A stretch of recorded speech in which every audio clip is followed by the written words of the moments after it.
Yo! Hello and welcome, my lovely everyones. Hi.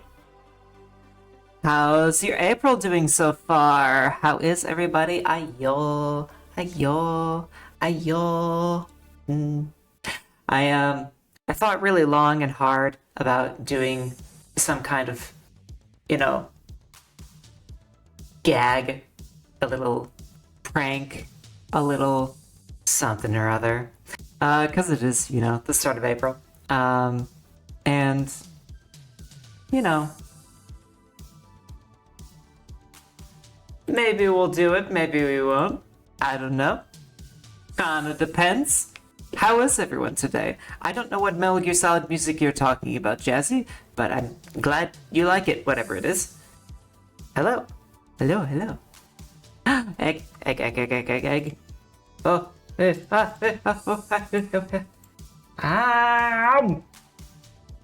you just goofing? That's fair.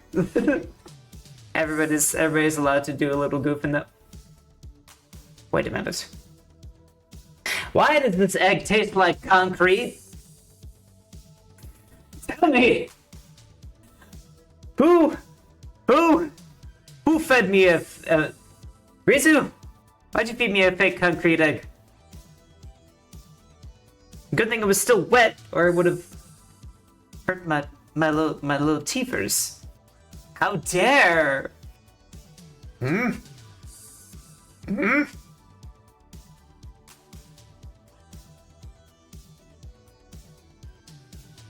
not letting this go. I'm not. You owe me at least a carton after a stunt like that. Another egg. Do I trust this one?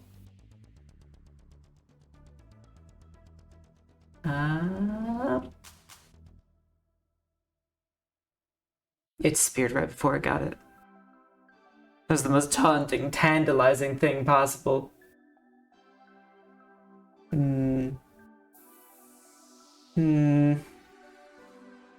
mean, it seemed real, tasted real.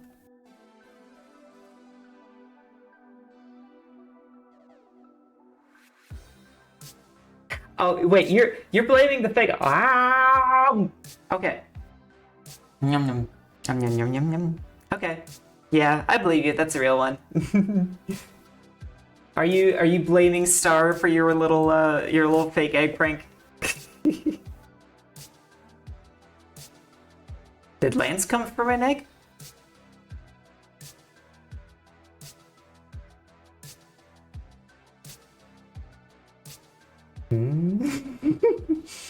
Should I?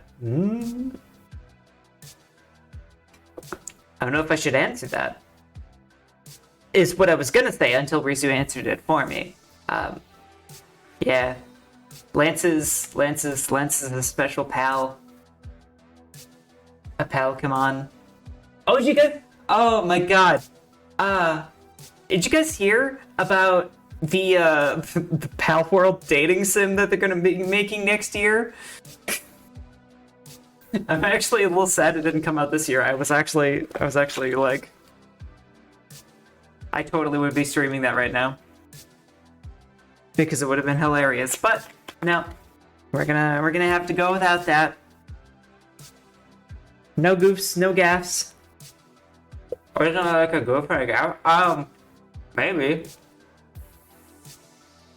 I mean, everybody thought the Dead by Daylight dating sim was also going to be a goof and gaff, and well, it exists. People have paid money for that game. There have been a lot of... Sorry, I'm chewing gum, and it's like, it's really tough gum. I gotta like really chew hard on it for a while before it becomes real gum. Less of a goof, more gauge of interest. Not a bad point. I just, like, I don't know, in recent years, I feel like we've been seeing a surprising amount of, like, legit stuff happening on April 1st, instead of, like, people just pulling pranks. Like, it seems like lately it's just become an excuse to do something Like, it's like a holiday to do something very out of pocket. To just, like, go completely strange. Like, did you guys know, since we've streamed this game, both games, kind of, that there has, as of today, been released a Cyberpunk Red module that's a crossover for Valhalla. I don't exactly know how canon it is. I think it might be like a third party, rulebook or something. I don't know if it's like actual official Cyberpunk Red media, but they sure as hell are making it seem like it, and I find that to be just wonderful. I'd love to find Jill in Night City, because who wouldn't?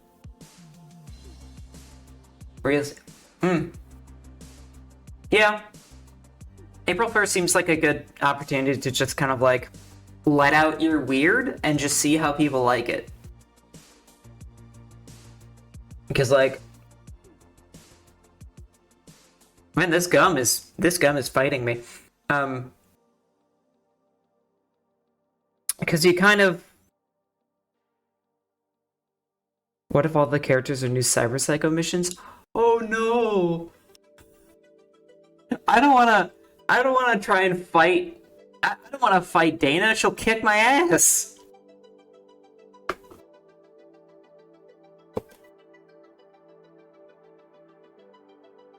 Okay, you know what? That gum is gonna get my ass kicked by Dana. Is that a bad thing? You have such a good point.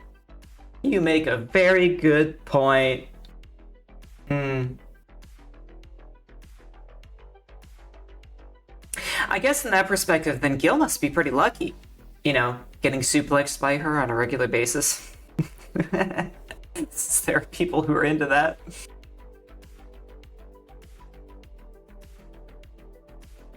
Who? Oh, John Face, you know. Yeah. Yes, I do mean John Face. You guys.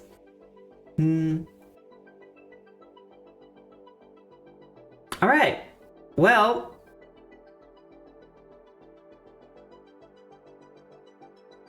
Let's see if the audio mixer is gonna do what it wants to. Oh shoot! Hang on a minute. He'll got like 4th in popularity counts. He did pretty good. He did actually way better than I was expecting, to be honest. Oh man.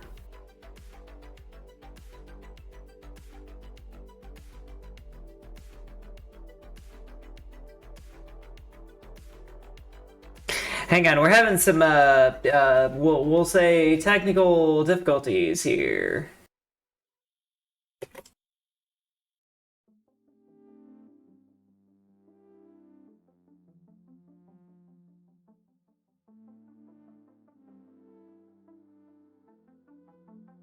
Alright, if this wants to be a little son of a gun, then we'll do this and hope it works. That's so freaking weird.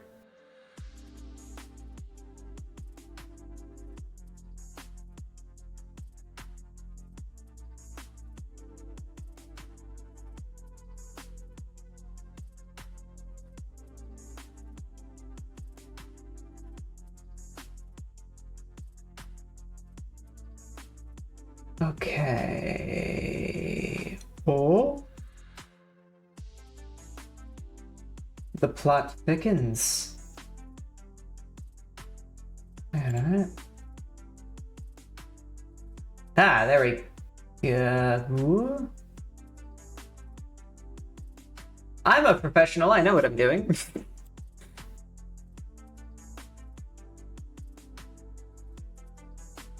Oh, whoops. Yeah, okay, yeah, I totally know what I'm doing. You guys, oh my god, right. Easter just happened. Did everybody have a nice time? Anybody who's like doing any Easterings? Anybody have any interesting stories to share? There we. Yes, that's awesome. Anybody do any egg hunts? Egg hunts are fun.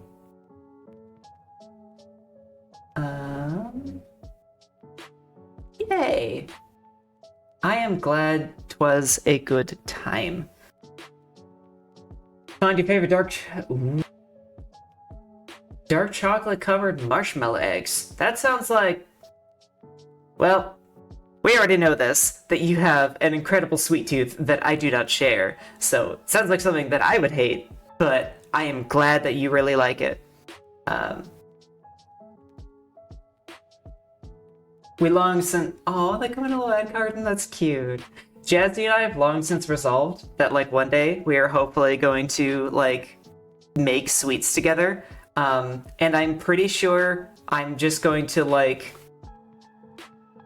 I'm gonna make them for everybody but me. I'm gonna, like, taste them to, like, make sure they're good, obviously. But, like, I'm kind of just gonna, like, make them and then let him eat all of them. Yeah. I do want to try, I've been wanting to make candied lemon peels for a really long time, because I feel like that's going to have, like, a little bit of tartness and bitterness to it that, like, I would actually be a fan of. Because things that are purely sweet are just too sweet for me. I cannot handle sweetness. I am already so much sweet on my own. Ah ha ha ha ha! Ha ha ha ha! Blood oranges? Huh. I bet that'd be a little bit more on the bitter side, too. Then again, I mean, I can't really say I knew the intricacies of the differences between a lemon rind and a blood orange rind. It'd be a really unique experience. Actually, something that... So, I'm a little strange. I have actually, like, a little bottle of citric acid that I keep. I don't know all about blood oranges. Well, okay, hear me out. When I was a very young, inexperienced little vamp, and when I had recently come over to this universe, I had heard of blood oranges. Then I really, well, where I come from, blood oranges do exist, but they are actually in a much more literal sense. So when I came over here, I was like, oh goody, I can have blood of a fruit, and that is good for feeding me. And yes, I found out that they're not actually blood. I was so, you know? Like, blood oranges back home are delicious. I really enjoy them. They've got, I don't know, they've got such a type AB quality to them. And these, you guys' blood oranges, I don't know, they're tasty and all. I really like the tannins in them. They got a nice kind of bitter bite to them, but it's not blood. Ugh. Anyway, just water the tree with the blood of my enemies. I don't make enemies though. I'm too cute to have enemies. Everybody loves me. Ain't it true? Who would ever want to hurt little old Valkyr? Nobody. Can't be done. No enemies. And, well, the enemies that I do have, they're, you know, cosmic horrors beyond mortal comprehension, and they don't really have blood. Or do they? You think Lance would try and usurp me? No? To be honest, Lance, I don't know. Lance seems like the kind of cat that can't, I'm just gonna move here for now.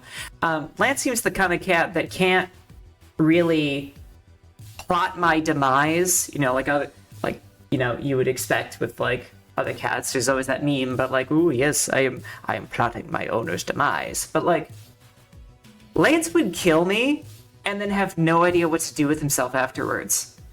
He would... I like... Yeah, all he wants to do is lay on me.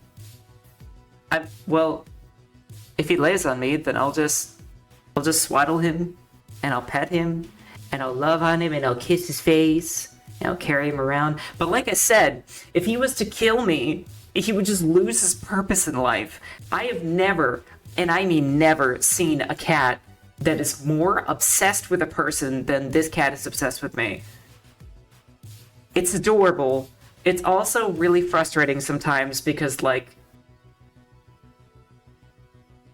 I can't do anything without him, like, freaking out and obsessing over me or wanting attention constantly.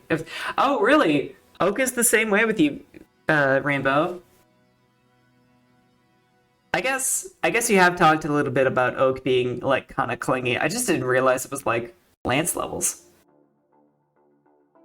I need one of those baby front backpacks. I do. I really, really do. I also want to get him a harness and leash that, like, actually fits him. Because I want to take him on walks. Imagine a clingy dog. And that's Oak. Yeah, Rainbow, you're also describing Lance. We've talked about this. Have you forgotten just how much Lance, like, freaking... Any moment that he is not near me, he is crying out for his mother. You've experienced both. I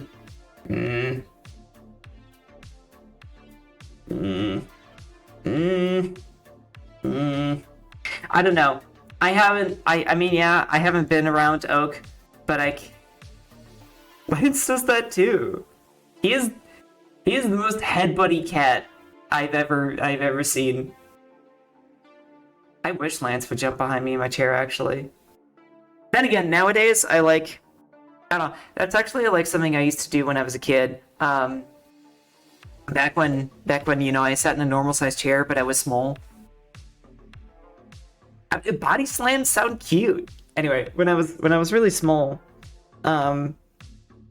I didn't understand posture, so I didn't sit all the way, like, flush up against the back of my chair. I would, like, sit in the front. Hey.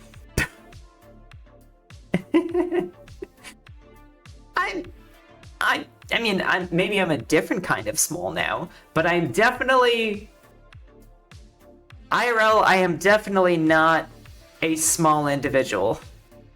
Kind of wish I was, but yeah, I'm almost 6 foot. I'm a tall lady. And my favorite boots happen to be platform heels. Hey, Kari! Uppy's mom. Oh my... Kari! Oh, wait. Huh? Oh no!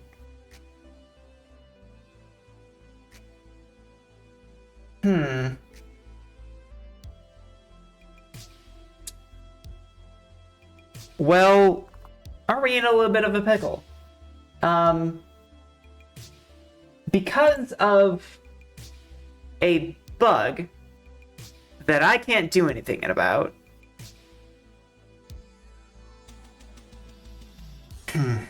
Because of a bug with the sound mixer that I can't do anything about, I had to mute my system audio channel, which means that apparently OBS is muted too.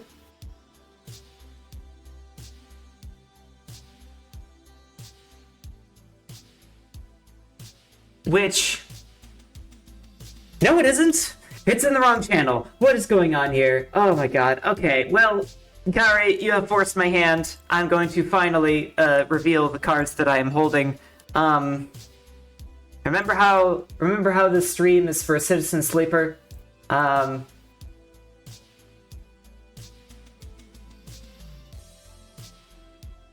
Surprise! I have something else in mind.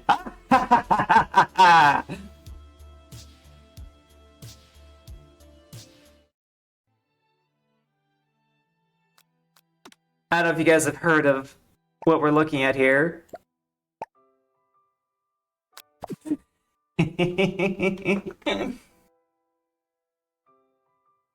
This is I Love You, Colonel Sanders, a finger-licking good dating simulator. It is indeed a dating sim made by KFC dating Colonel Sanders. This actually is pretty old. Came out a long time ago. But that was way before I was streaming. And well, I couldn't think of anything better to do to bamboozle you guys for April 1st. So I figured we'll do a little route of this and then actually play Citizen Sleeper afterwards, because there's a surprising amount of game in here, but I remember none of it. And did you come back with the milk? I don't know, I think he might have.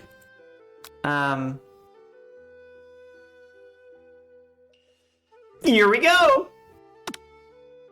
It's still technically a visual novel. Kinda. Maybe this will be like a horrible time. I don't know. I don't remember. But you guys like me for some reason, so you have to put up with this.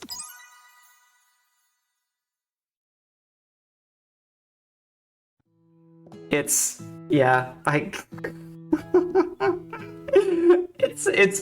they put a surprising amount of production quality into this. Thank you for the 2 tier 1 gifted subs, by the way, Kari. I forgot to thank you for the other one earlier. We have just started, and you are already gifting so many subs. You're gonna destroy that sub goal. All right, here we go. Water. And oh wait, hang on. Can I? Haha. Take that, everyone. Anyway. You sleep soundly as the morning sun casts a warm glow through the window of your modest student apartment. The world is peaceful and serene. You could stay in this moment forever. Or you could wake up now! Your first day of culinary school is no time to sleep in!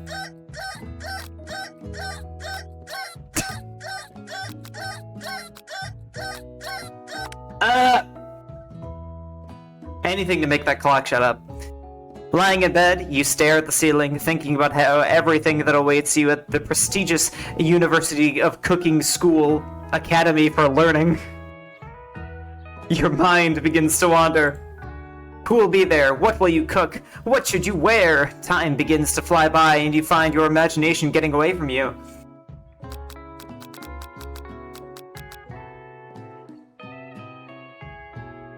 All serious! I'd better make sure to arrive prepared for the first day. You bust through your morning checklist. Teeth brushed, hair combed, pits deodorized. Nothing can stop you now. You confidently grab a biscuit, strut out the door, and head off to class. Just what you need to get your blood flowing. A biscuit. Gluten. Standing in the quad, you gaze upon the magnificent University of Cooking School Academy for Learning. That's such a handful. What is this? Oh. Here comes your your lifelong best friend forever, Miriam. She is the most adorably awkward person you've ever met, and you absolutely love her for it. Good morning, Milk here. Are you excited for the first day of the rest of our lives? Actually, because I sure am. Excited, a little nervous. Okay, a lot nervous. It's just that this morning I made this breakfast for myself, but, well, when I ate it, I couldn't taste any love in the food. What if I'm no good? What if I fail? Classic Miriam. Raised by MasterChef parents, she's always held herself to a very high standard. Ever since we were little babies playing together and you rescued me from that quicksand box. Who puts quicksand in a sandbox? It's been clear to me that you're the most loving, caring person I know. You're going to do great. I am peeking. Why am I peeking?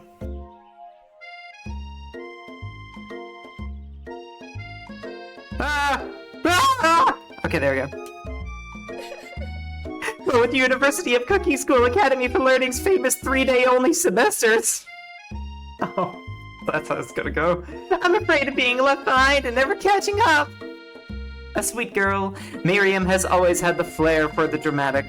This summer, she got so nervous about her first kiss, she chipped a tooth practicing on a mannequin. Ow! Also, why are your teeth involved in... should I pep talk her or change the subject, give her some relief? If I remember correctly, this is actually like a surprisingly tough dating sim. Like, there's a lot of choices and they all matter. Pep talk! Remember last month when we saw that fortune teller and had our tarot cards read? The lady with the mask who gave me nightmares? I've been trying to forget. I know she looked spooky, but she was so sweet, and she told you that you were destined for great things. Remember the card with the fancy-looking tower? And that other card featuring the handsome fellow in the red suit? I think that's the tower and the hanged man. Neither of which are terribly good in this situation. I've been waiting for so long to meet a handsome fella I could call my own. You'll never need a KFC again. You know, I don't consider that to be a negative outcome of this adventure. And I'm sure you will soon. In no time we'll be graduating and you'll be delighting the world with your heartfelt cooking in no time at all. As you talk Miriam up, you can feel her nerves begin to ease. You know what? Maybe everything will be okay after all. And if not, at least I have these killer bangs.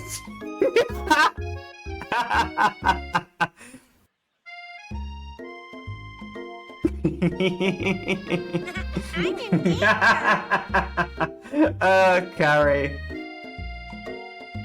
I couldn't help it, okay? I had to do this to you.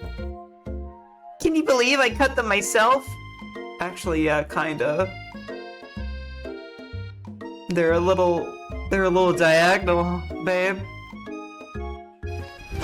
Emotional damage! Don't worry, we'll just do one route and then go back to our usual programming. Maybe. You can definitely believe it. I, cannot believe it. Before you get another word out, you're rudely interrupted by somebody who smacks your books and custom engraved measuring spoons out of your hand and onto the ground. I don't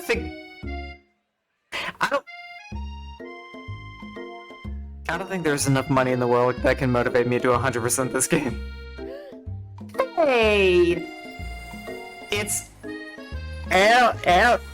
I'm assuming that's pronounced Ashley, your arch rival. She's totally evil, but you can't be helped but filled with jealousy. She can get anything she wants and she knows it. Hello, Ashley. She's got drumsticks on her thigh highs. Is that a thigh squish I detect?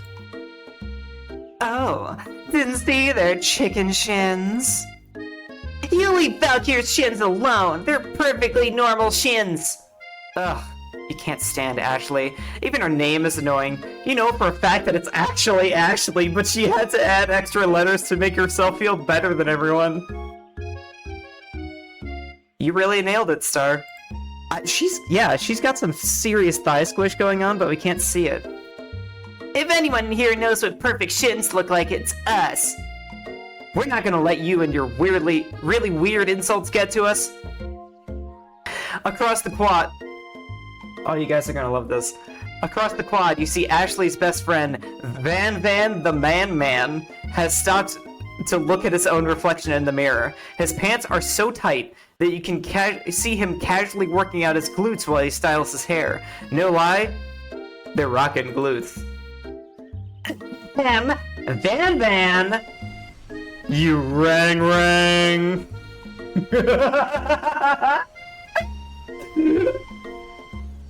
Oh god, he's mewing! Wait a minute. if we would define this jawline and this facial pose as mewing, does that mean that JoJo characters are always mewing? Is that blasphemous to say?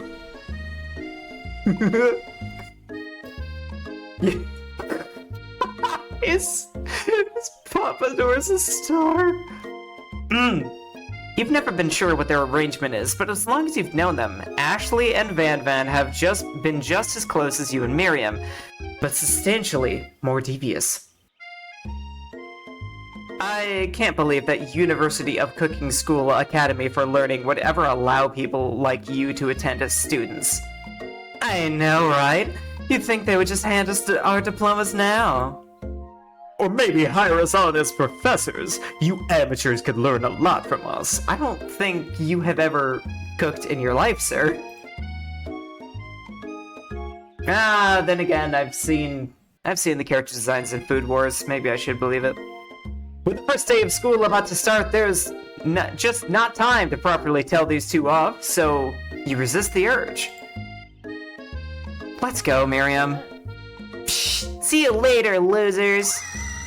As you approach the door, you see a goofy-looking kid pushing hard against the window directly next to it.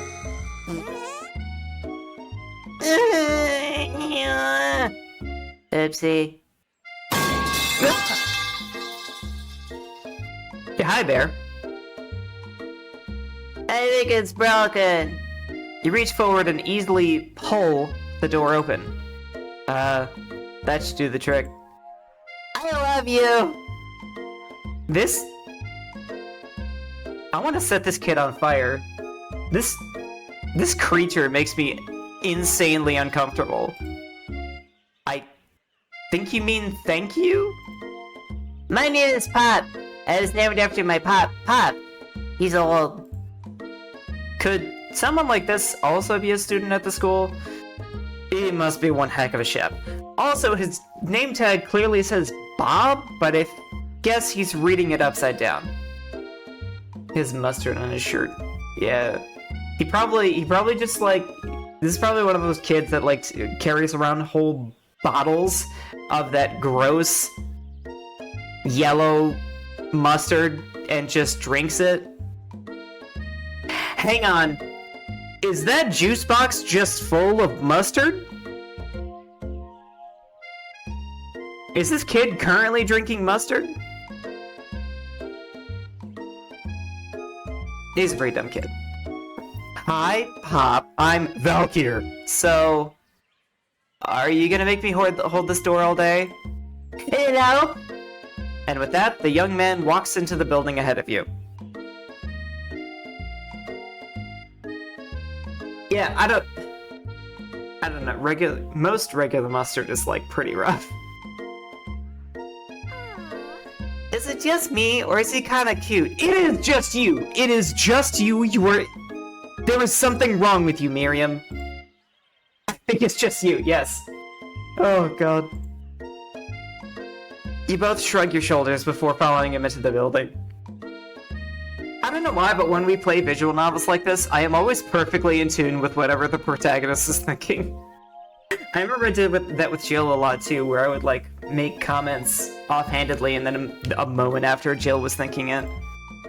You stand at the edge of the room, unsure where to sit. Other students wander in and keep themselves busy chit-chatting. A scruffy-looking pooch takes his place at a podium at the front of the class. Adorable.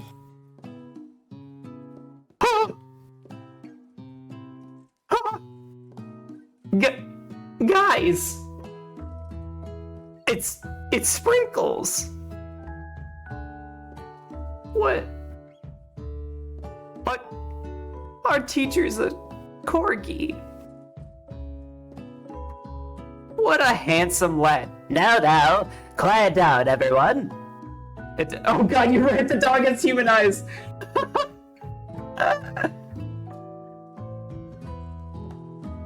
Yeah, I don't... Wait, actually... Yeah, I don't think that's dog. I think Jazzy's on the right track here. I think that it was this person who, I don't know, killed the person in life that he loves most and now is inhabiting the body of a dog. That's kind of a deep cut for explaining that it's a flesh pedestrian. Now, climb out, everyone. Who is this unreasonably cute pup, and why is he in our culinary class? This man is cursed to be a dog by the warlocks of KFC. A much more innocent and possibly realistic possibility. You must be Sprinkles, head instructor and CEO of UCSAL. If you're... Oh. Okay, Kari. Oop. Kari, you are such a good boy. Thank you for putting up with all this, you good boy. Anyway.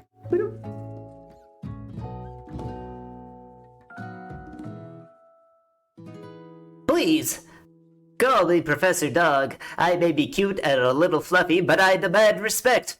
Woof. What? A cute dog is a professor? This is the best school ever! I don't know if I want a dog to be a cooking professor. Isn't he gonna shed or something? I guess only a dog's nose is capable of picking up all the nuances of fine dining. Affection in my presence and burns. Oh god. Oh god, here we go. Out of nowhere, wind begins to rush around the room. Or it begins to rush around you as a swirl of cherry blossom petals fill the air inside the classroom. I'm chilly, so I closed the window. It is definitely not Kyra's affection and theirs alone. Anybody else can redeem that with channel points. And then he walks in. You're immediately swept up in the aura of this new student and his remarkable goatee. Who knew anyone could be so handsome? Time stands still. It's him! It's... If it isn't my favorite student, Harland, Colonel Sanders interrupts Sprinkles, sorry, Professor Dog, before he can finish his sentence. Please, call me Colonel. Colonel Sanders. A hushed murmur. Got that lanky Tumblr sexy man. You're so right. Oh my god. I feel like that's the audience that this is freaking appealing to. A hushed murmur rolls through the classroom as Colonel Sanders walks down the aisle of desks. Suddenly, the room is sweltering. Sweat begins to bead across your brow. You feel like everyone is looking at you, and you're not entirely wrong. Dang, Kari's barking. And this over here must be Sweaty Sweats a lot. Maybe we should open that window back up before Faucet pants melts into a puddle and evaporates entirely. Hold on just for a second. Nobody talks to my friend like that. This is a cute thing. You two both know my name. We were in the same kindergarten class. And what's with all you and your really weird insults? Besides, when Valkyrie sweats, it's not gross. It's beautiful. Look at that shimmer. Yeah. I guess I take a moment to clean myself up. It's a good thing you didn't forget about that deodorant this morning. This classroom is hot, hot, hot, hot, hot.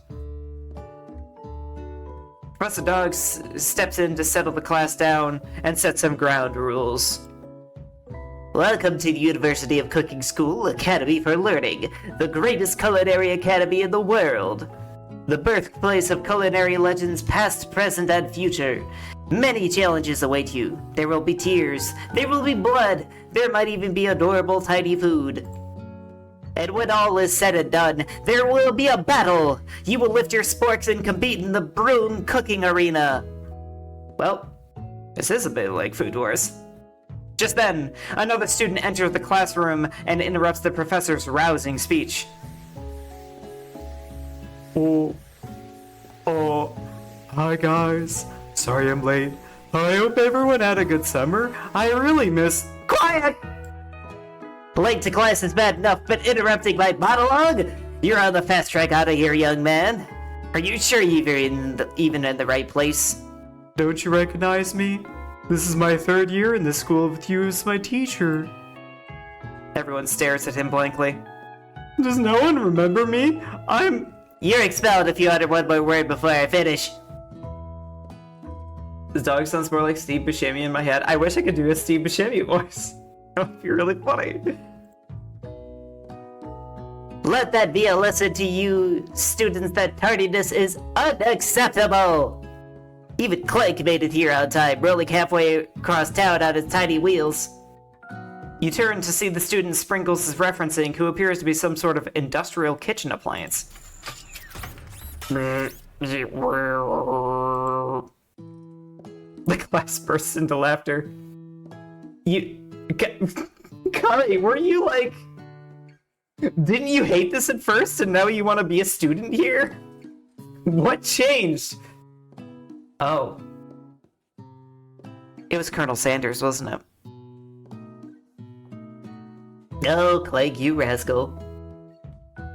Sprinkles walks in the classroom as everyone stands in silent obedience. When he gets to you, he lifts his nose into the air and takes a deep sniff.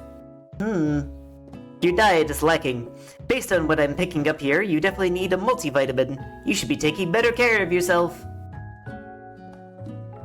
Good, yes, make it fun.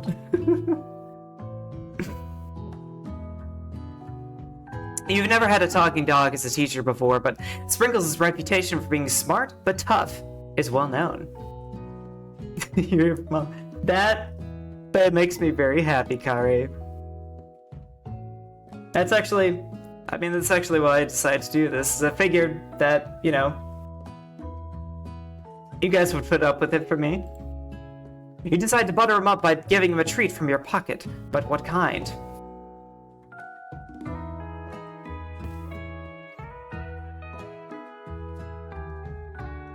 We know nothing about Sprinkles.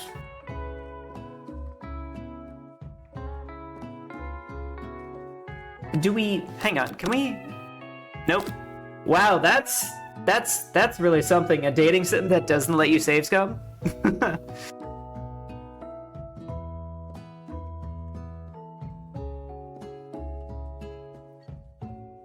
I wonder if... Yeah, I was thinking chicken, because I wonder if, like, lean protein is better.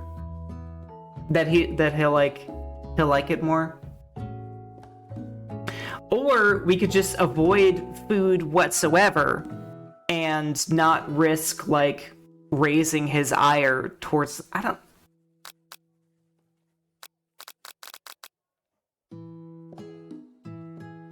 God, guys, every choice matters. Colonel Sanders is watching.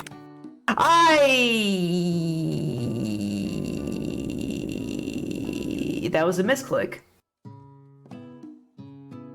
I like to fidget with my mouse a lot, and that was an accident. Maybe it was the right idea, though. I don't know. You reach beneath your apron. Yeah, I was gonna give him the chicken. I fussed with my mouth too much and I accidentally clicked it.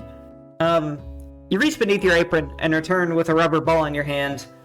Sprinkles' eyes goes wide and he locks onto it. You toss the ball and he bounds after it, grabbing it in his mouth and swinging it from side to side before dropping it. The thrill passes quickly. It's not clear if that endeared you to him or not. Settle down, young chefs. Take your seats and prepare to have your minds opened to the amazing possibilities of culinary creation. As everyone rushes to claim their favorite seats, you're left standing at the front of the room. Only 2 options remain. Hey, down here! There's still a seat here! It seems that no one has claimed a seat next to me, if you're interested. I don't know how to do a daddy voice, but I'm gonna try. 2 good options, but which will you choose? Again, Colonel Sanders is watching. Do we just simp for Colonel Sanders? Is that the play? Oh, Kari wants it. Somebody else weigh in here. What do you guys think? I could go either way, to be honest.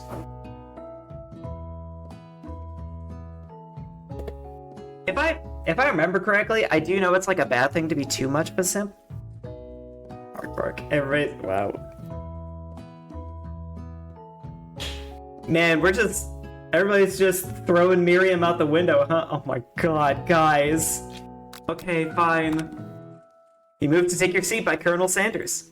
It appears he brought no books, pens, or pencils.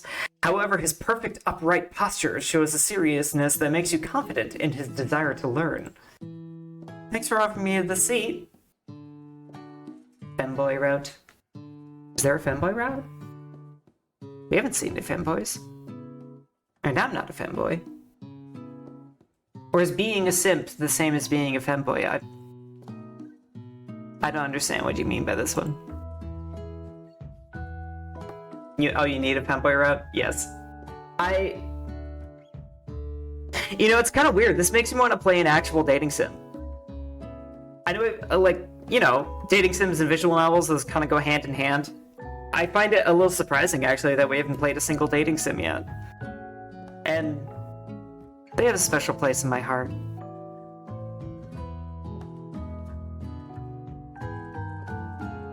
Yeah, I invite you to, all of you, I invite you to search the cosmos, to venture out into the extraterrestrial space of the internet, and find some good dating sims. I'll do a little bit of looking myself, but I know I'm gonna need help, so you guys got my back, right? Huh?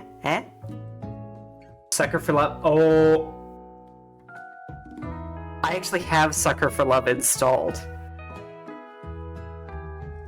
That might have to be what we do. Maybe after we finish, yeah, you know what? We'll finish Pacific Drive, we'll do our storytelling stream, and then we'll do Sucker for Love. Need a Valk dating sim with choosing between all of us in the Discord and having it messing with Valk. Oh, that'd be adorable. Yeah, get me together with like a bunch of artists and programmers and we can do that. Yes, it is very hard looking for dating sims, especially on Steam, that aren't, anime with an H in front of it. Anyway. I've only had 2 rules. Do all you can, and do it the best you can. Is the only way you ever get that feeling of accomplishing something. That's so inspiring. A little off topic if you ask me, but you okay? As soon as you've settled into your seat, the professor makes an announcement. Think fast! It's time for a pop quiz! Yay! A quiz about me! This is incredibly important and surprisingly short quiz. Will tell me if you are ready for life at culinary school. Keep your knives sharp and your focus sharper. Here comes question 1. If train A is traveling to point B and point B... Oh my god. If train A is traveling to point B and train B is traveling to point A, how important is it to wash your hands before cooking? What? Well, extremely important. Guys, yeah, please, wash your hands before you cook. And after touching any raw meat or fish or eggs, that sort of thing, not just when your hands feel gummy and gross. You don't have to necessarily wash your hands after you touch literally anything, but because that'll just dry out your hands and suck really bad, but don't tell the FDA I said that though. No need to wash your hands if you deep fry them along with the food. Ow! I would like to keep my hands, but I'll give it a try. Forest is to tree as chicken is to egg? Oh, feather, yeah. What is the most efficient eating utensil ever created? Guys. This game is really pro spork. Hands. Comically oversized fork. They made me say something nice about sporks. But to be honest, I don't know. If I was to be stuck out in the wild and have like only one eating utensil, it would probably have to be a spork. Chicken hands, cereal hands, soup hands. Eating soup with your hands. What food is best for a broken heart? Camel meat? Camel meat? Who? I think the funniest part here is that it's not like a camel steak, it's not like camel chops or something. It's like, oh no, somebody broke my heart. I'm gonna go out and just like slit a camel's throat and eat it on the sand. Camels are weird. Anything as long as it's prepared with love and not too much salt? Yeah! I'm good at this. Is Sprinkles a good boy? He is the best boy, obviously. Yay! Perfect score! I'm sure that amounts to, like, actually nothing. Wow, to be honest, did you cheat? No! You look up and you see that Colonel Sanders has been watching you tally your score. He's impressed. You're making restaurant food, you load it with salt. Yeah, actually.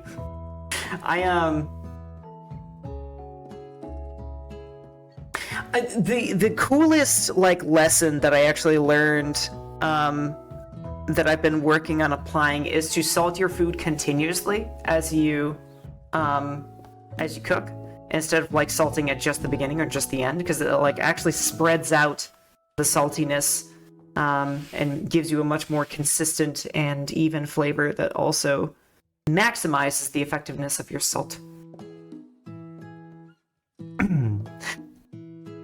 I love how I have to clear my throat every time this guy talks. I know we just met, but I have to confess. I think you have a beautiful brain.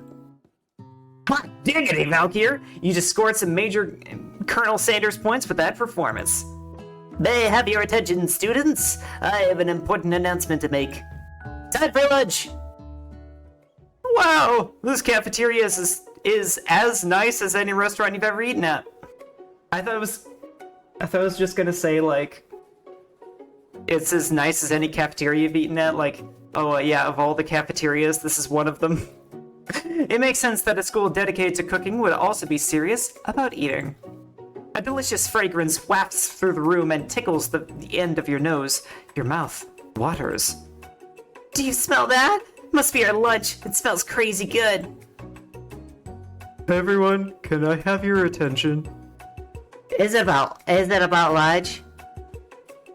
No, I just wanted to apologize for my tardiness. You see, Howdy, folks.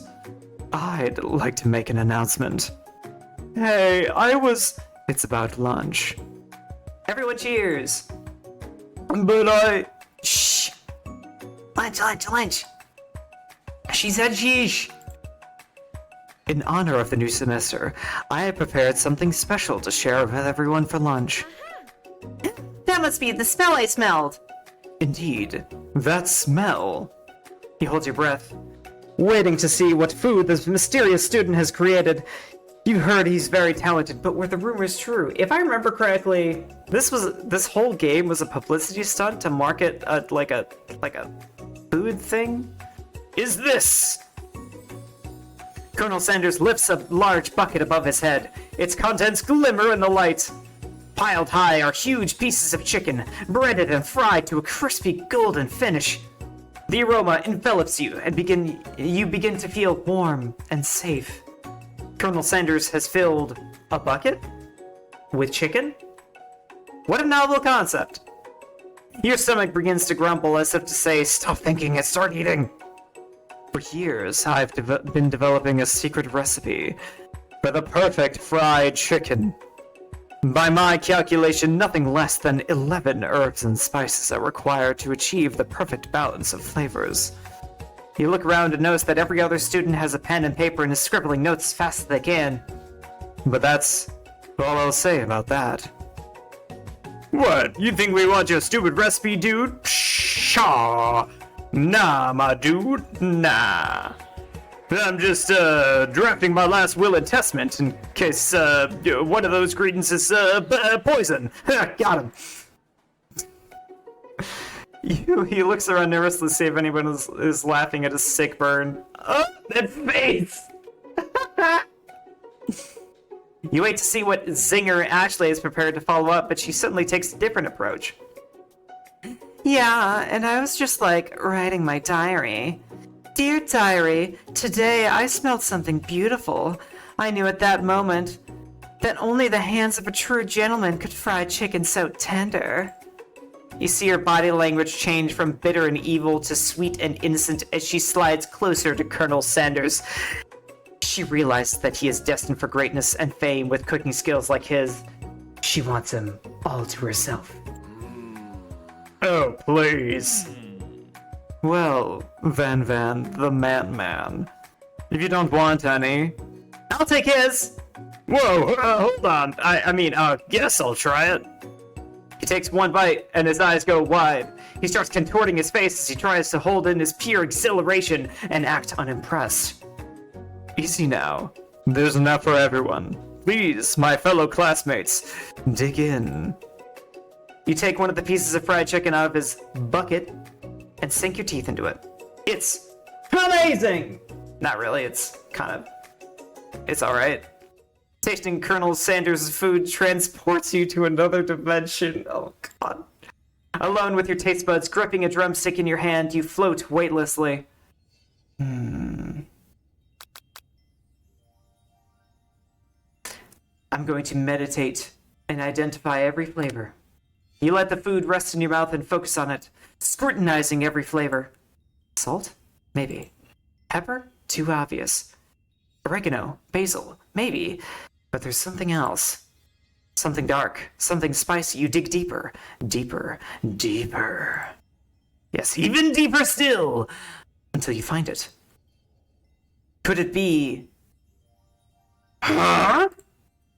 He really did it! How bold! How adventurous to use... You try to go even deeper into the sea of flavors, but this revelation alone is much more than you can handle. You snap out of it and realize this information was meant to remain a secret, and yet, now you know. A mantle of responsibility now rests on your shoulders. As you look around, you realize everyone in the room is being consumed by the lunch. The secret ingredient is capitalism. Yes, that's absolutely right. No one noticed that you've traveled through space and time. After tasting his food, you try to get some one-on-one time with Colonel Sanders. Approach. Colonel Sanders smiles ever so softly as you approach. He stops what he is doing and allows you to break the silence. Colonel, I wondered if I could talk to you for a second? Anything for a fellow chef. What exactly was on that chicken? How bold of you to come out and ask. It's an idea I had for a new combination of flavors that will make me my fortune and establish my legacy for all time as I open a chain of highly successful fried chicken restaurants. No big deal. It's just you and me talking. I can keep it a secret. In fact, I've got some of my own that I'd be willing to trade. What's the rush? The semester is only getting started. We've got 2 more whole days to get to know each other. He's clearly not going to give it up easily, but it doesn't hurt to be persistent. You know what they say about secrets, Colonel. Shouldn't learning be fun? You've got moxie. I'll give you that. Colonel Sanders looks both ways to make sure you're truly alone and then leans in. You can feel his warm breath as he whispers. Just one ingredient, but you can't tell. I use... It's something my great-grandmother taught me. Wow, you never would have guessed that. In fact, you're not even sure where you'd get some if you searched. The Cornell is a white mage? What? And it definitely isn't the flavor you tested before, so now you're 2 ingredients closer to knowing the full recipe. But you don't tell Colonel Sanders that. And while you're wrapped up in that huge revelation, you notice that Colonel Sanders has disappeared. While everyone is still in the cafeteria, you decide to look for him. You find Colonel Sanders outside, standing in the quad. Oh, it's you again. Howdy. Sometimes I like to come outside and look at the school buildings. I think about how my story will continue on after I've graduated. It sounds like you have big plans. I dare say, the biggest. I will leave my mark on this world. You can bet on that. Alone together for the first time, you figure now is the perfect moment to show your personality to him.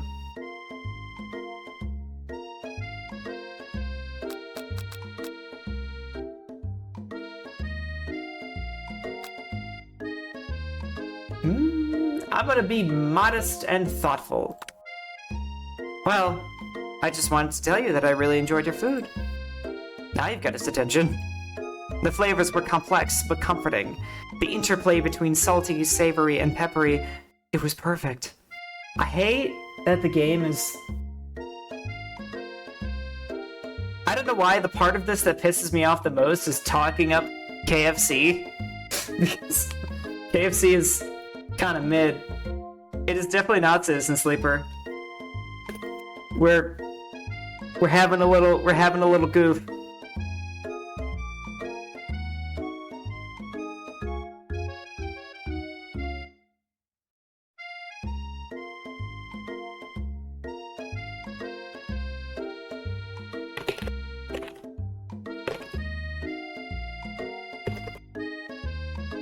Yep, April Fool's Gap.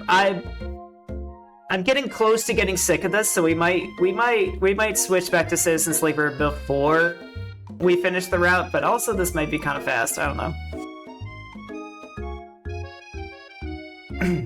I appreciate the compliment, Valkyr.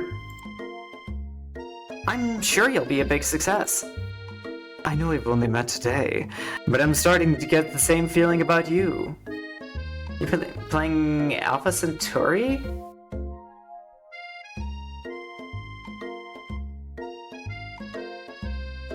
Heavy Dose Nostalgia? Huh. I've heard the name, but I don't think I know the actual game.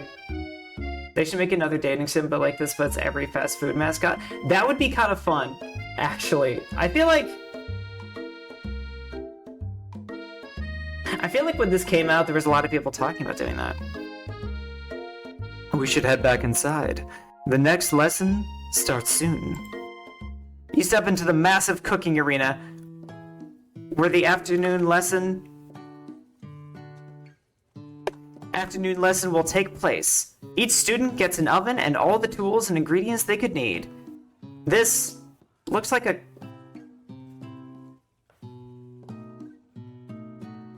Is this like the kitchen from Iron Chef, I think? It's not like you're like redheads or anything? You like redheads, you say? Look at this place. It's magnificent. Finally, we get to show our stuff. Wait a second. Oh no, we have to show our stuff. What if I totally blow it? You're not gonna blow anything. Except maybe kisses to the crowds of fans that you're gonna earn with your signature adorable tiny food creations. Welcome, students, to the cooking arena. For today's lesson, we'll be cooking with partners. Hurry up and pair off. Naturally, Miriam looks over at you, but unable to control yourself, what? What? No, Miriam! Miriam! Look at her! I didn't have any say in the matter, why can't I? God damn it! Why is this character such a simp? Oh! I'm genuinely really steamed about this. There's one hell of a whiplash in tone from shooting missiles at Sister Miriam. Hey Colonel, would you like to tackle this lesson as a team? A team of two. That is, me and you, if that wasn't clear. Wanna be my partner? Sure, Valkyr. I'll prepare our station. Without you as a partner, Miriam is left standing all alone. Two different students quickly take notice. Hello, new partner. Beep boop. Bzz. Oh my, 2 potential partners? I'm so sorry, gentlemen, but I don't know who to choose. It looks like you'll have to pick for her. Friend duties can be a little awkward, but that's the price you pay for not being alone forever. Who do you want to ask to be Miriam's partner? Dude, Clank, obviously. Pop can...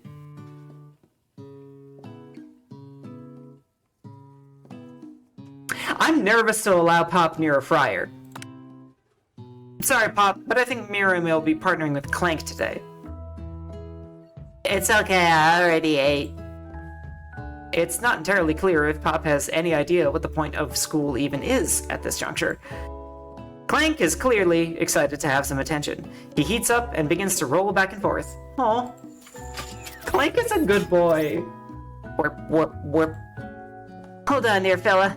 We don't even know the assignment yet. Technically, Clank might not have a face, but there's something charming and earnest about him. Why is there a sentient kitchen machine? You know? There sure is. Tissue? I hardly know you. Clank judders and a panel shakes loose. You get the impression that this is a sign of affection. Looks like you two will be fine. Now, it's time for you to focus on your own cooking classwork. Alright, you two. For today's lesson, we're gonna keep it simple. Pick a basic dish and divide up the steps. No chef is an island. It takes 2 flids to bake a fire. You get the idea. Which dish do you suggest to your partner, Colonel Sanders?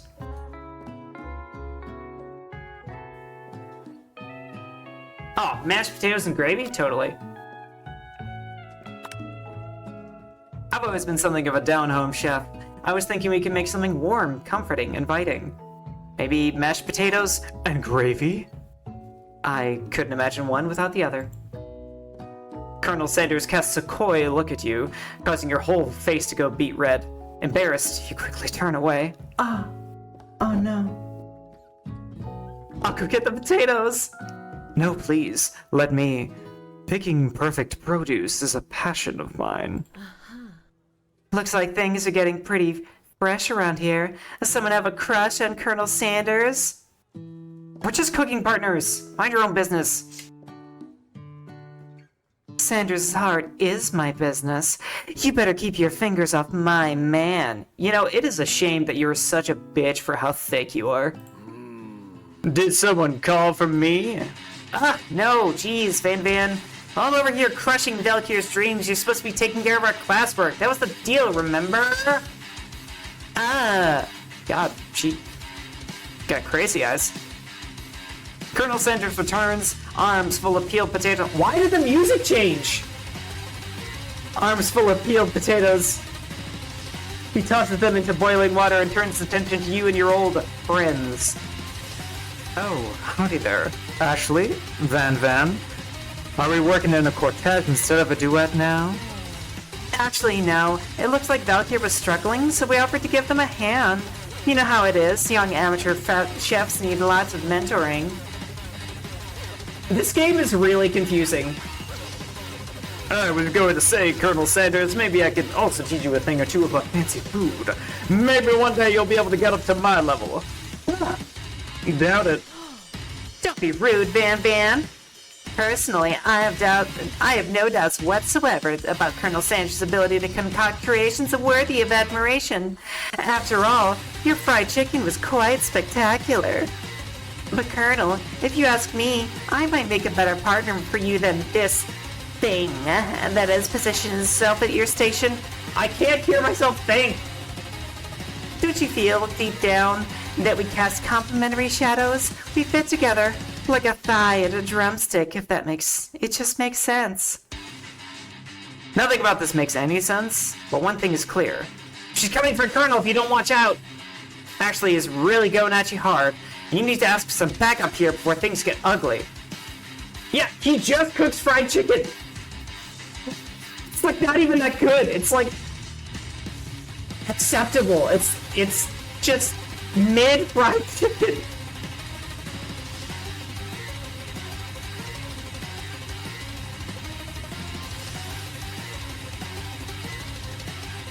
Man, you know what?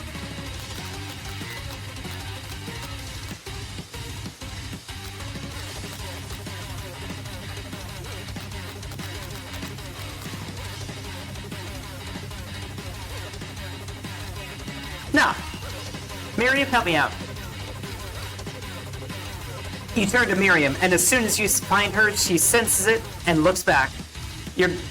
This girl's friend in need radar is second to none. She immediately comes running over. If that's my friend, I will destroy them! I actually think that Ashley and Van were just leaving. Leaving you in the dust vis-a-vis my skills as a chef, perhaps. But step away from this competition, you are sorely mistaken. Miriam, you are a loyal friend, but Valkyr is my partner for today's activity. You look for Sprinkles in the hopes that he might step in, but he's nowhere to be found. Darn those cute corgis and their short but sturdy stature. You look down at your station and realize that in the tension of the moment, your hands have been cooking on autopilot. Distracted by the drama, you've already crushed the boiled potatoes into a perfectly creamy mashed texture with plenty of butter and cream for flavor. It's as if your natural passion guided you through the steps you know so well while your attention was elsewhere. I know just what to do. Colonel Sanders extends his hand. He's holding a beautiful white porcelain gravy boat, out of which pours its smooth brown gravy, smothering your nearly finished potato dish. Gravy flows down the mound of mashed potatoes. The results look spectacular. Granny would be very proud. Colonel Sanders holds out a spork to you. You reach out to grab hold of it, but he doesn't immediately let go. The two of you stand holding the same spork, and for that small moment, all the madness and pressure in this crazy world stops. Your eyes lock. The moment is electric. Time stands still. If you love something, set it free. Together, you dig the utensil into the mashed potatoes and lift a heaping sporkful up. When you see Ashley with a sinister look, you know she's plotting against you to be with Colonel Sanders. And then, filled with rage and without thinking, you fling the sporkful of mashed potatoes right into Ashley's stupid, beautiful face! Van, do something, do something! Scooping up a fingerful, Van tastes the dripping mashed potatoes and gravy and realizes that it's delicious!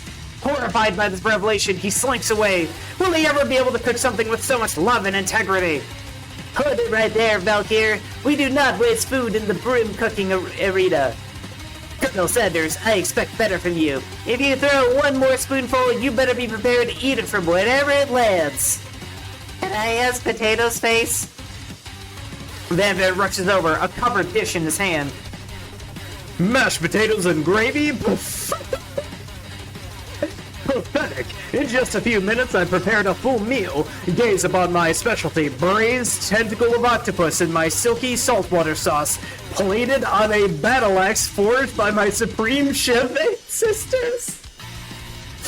Guys, it's axe tentacle. You've ignored me for too long. That ends now. It is I who will have the first bite, and you who will look on and envy. The interrupting student rushes at Van and swipes a bite of his signature dish right off his plate. How did he fit a battle axe under a cover? No, don't! Something about this dish doesn't strike my nose quite right. I think the octopus must rush and may have turned in the process. The result could be toxic. Too late. It has been eaten. I think I left something in the oven. I don't. Feels so good. It killed him. What? Everyone step back. Don't take another bite. When you look back at the plate, the rest of it is gone. You notice the tip of the tentacle being slipped into Pop's mouth. Pop winces in pain for just a moment, then is almost immediately back to his oblivious self. Oopsie. Tastes like poison. The entire class has gathered to watch Pop's final moments. Shock has frozen the whole crowd. They are motionless as statues. The class bell rings, disrupting the moment and snapping everyone back to reality. It would appear that Pop's enthusiasm for trying new things, despite obvious danger, has inoculated him against poisons of all kinds. I'm not sure the professors here make enough money. Hello? I just turned into a ghost over here. What the fuck is this game? I want to apologize for wasting your time. But at least we're suffering together, right, guys? Seeing that you're shaken up by a really annoying student and all his nonsense, Colonel Sanders approaches you. I'm sorry you had to go through all that. Please, let me walk you home. What? Like, for real? Oh, come on. You follow Colonel Sanders out of the room. At night, the school building has taken on another vibe entirely. It's dark, and more than a little spooky. Colonel Sanders stands in the quad's neon glow and speaks softly. Those mashed potatoes you made in class today.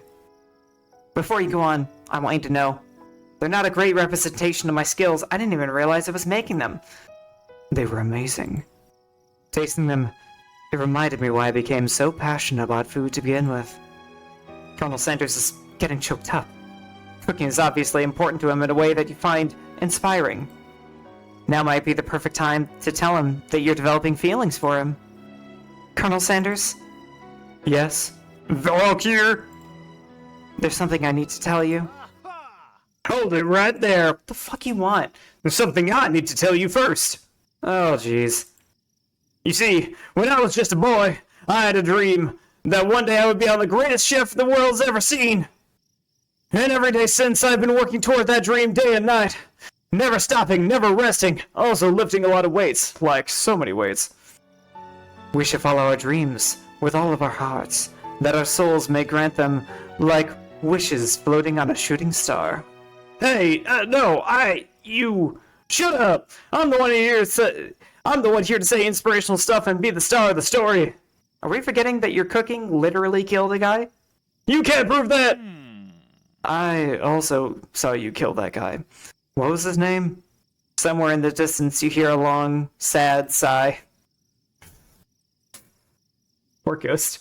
Forget him! We're talking about me! Me! Oh, his face changed. I'm the hero! The sport monster is here to fight a...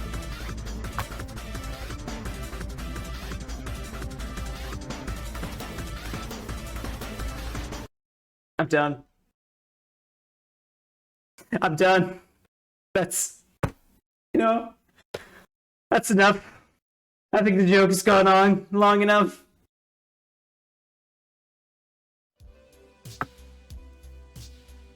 Oh my god. That was a sport monster. That was awful. Okay.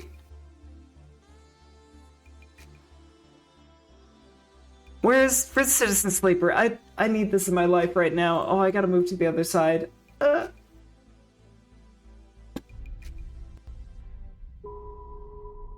God.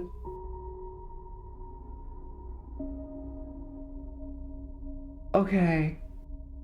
Hang on a minute. Let's remember how to be a person. There we go. And then we gotta move the chat log. Say we move the chat log. Whoop. There we go. Lance, come over here. Okay. Okay. I'm sorry, but I'm not sorry for that entire experience. I had to do it to him. Let's settle in with this for a few cycles as a palate cleanser. How's that, guys?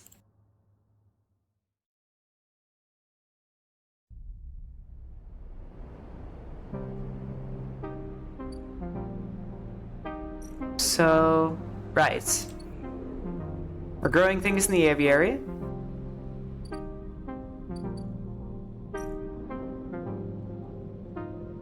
We can gather scrap. We've got a whole DLC thing that we need to do in the future. I don't know, do we've... yeah, I was really stretching my tolerance for stupid for a minute there. But eventually the The cringe outweighed the meme.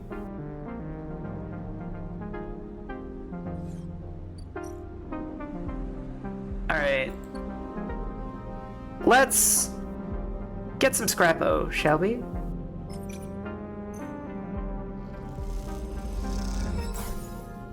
Ow! Not my energy.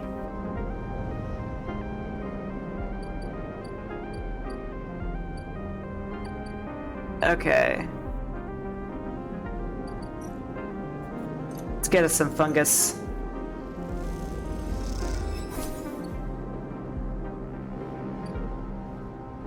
Okay.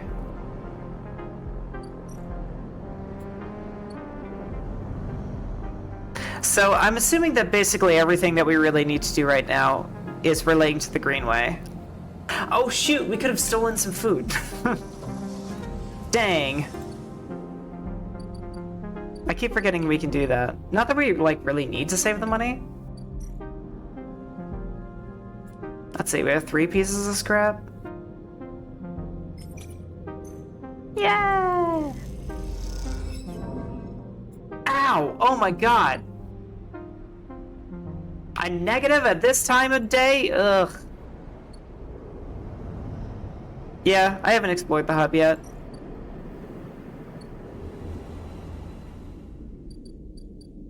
Like, at all, actually. Dang. Okay. So... we'll do interface.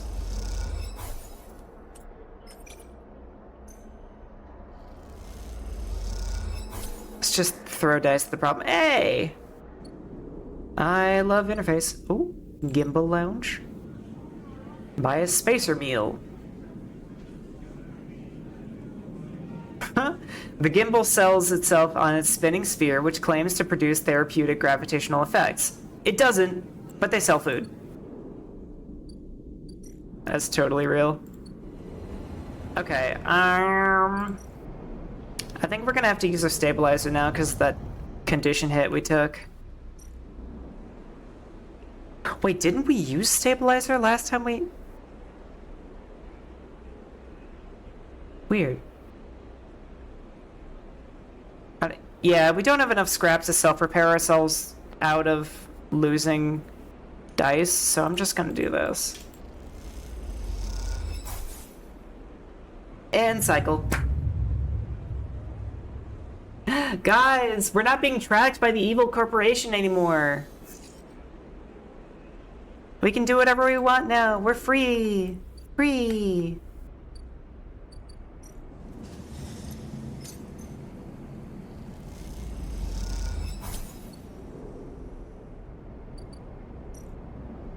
I mean, this company was like Amazon.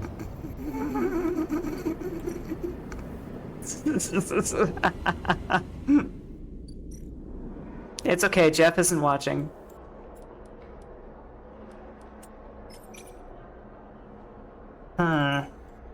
We don't have a lot of large dice today. I guess I'll just finish the exploration for the hub. Nice. See what we get out of it. Oh. Shouldn't be kidding. Hey! Huh. And we can sleep in the hub, I guess. Nowhere interesting to hack here. Wait. There's a meter that actually fills up from hacking actions still?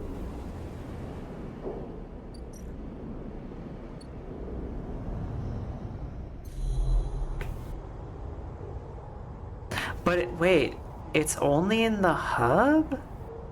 Because now it's gone. What? What? Or is it just as long as it's on this side? No?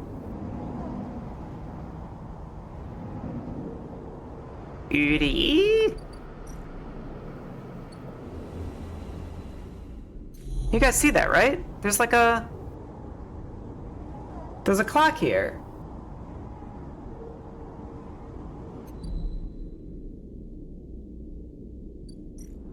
Weird.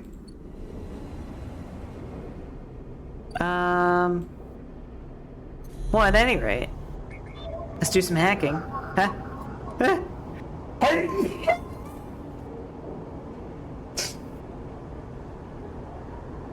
I am so sad I was not unmuted. I am so sad I was not muted for that sneeze.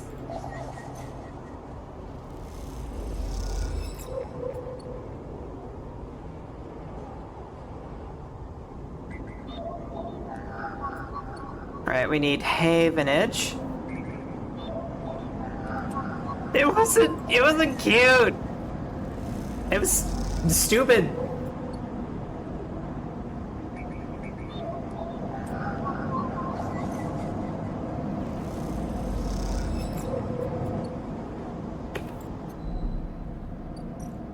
Alright. Hey Havenage, have some Yatagan data.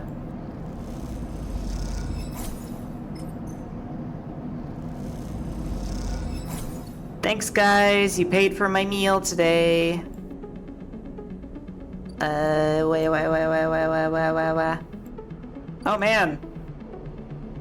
We have ads starting soon. Good thing literally everyone here is subscribed.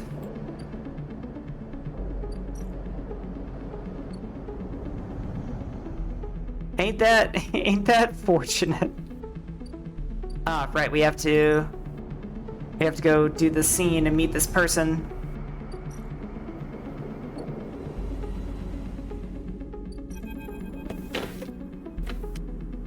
No way, Moritz. You take those substandard filters back to the shitheels who sold you them. You hear the voice echoing out of the bay as you pass, and moments later, someone who you assume is Moritz drifts out with it, dragging a pallet of filter cartridges by a tether. Hey, you out there! The same voice echoes out the entrance. You looking for work? Who, me? Everyone in the station is looking for work. Get in here. The voice...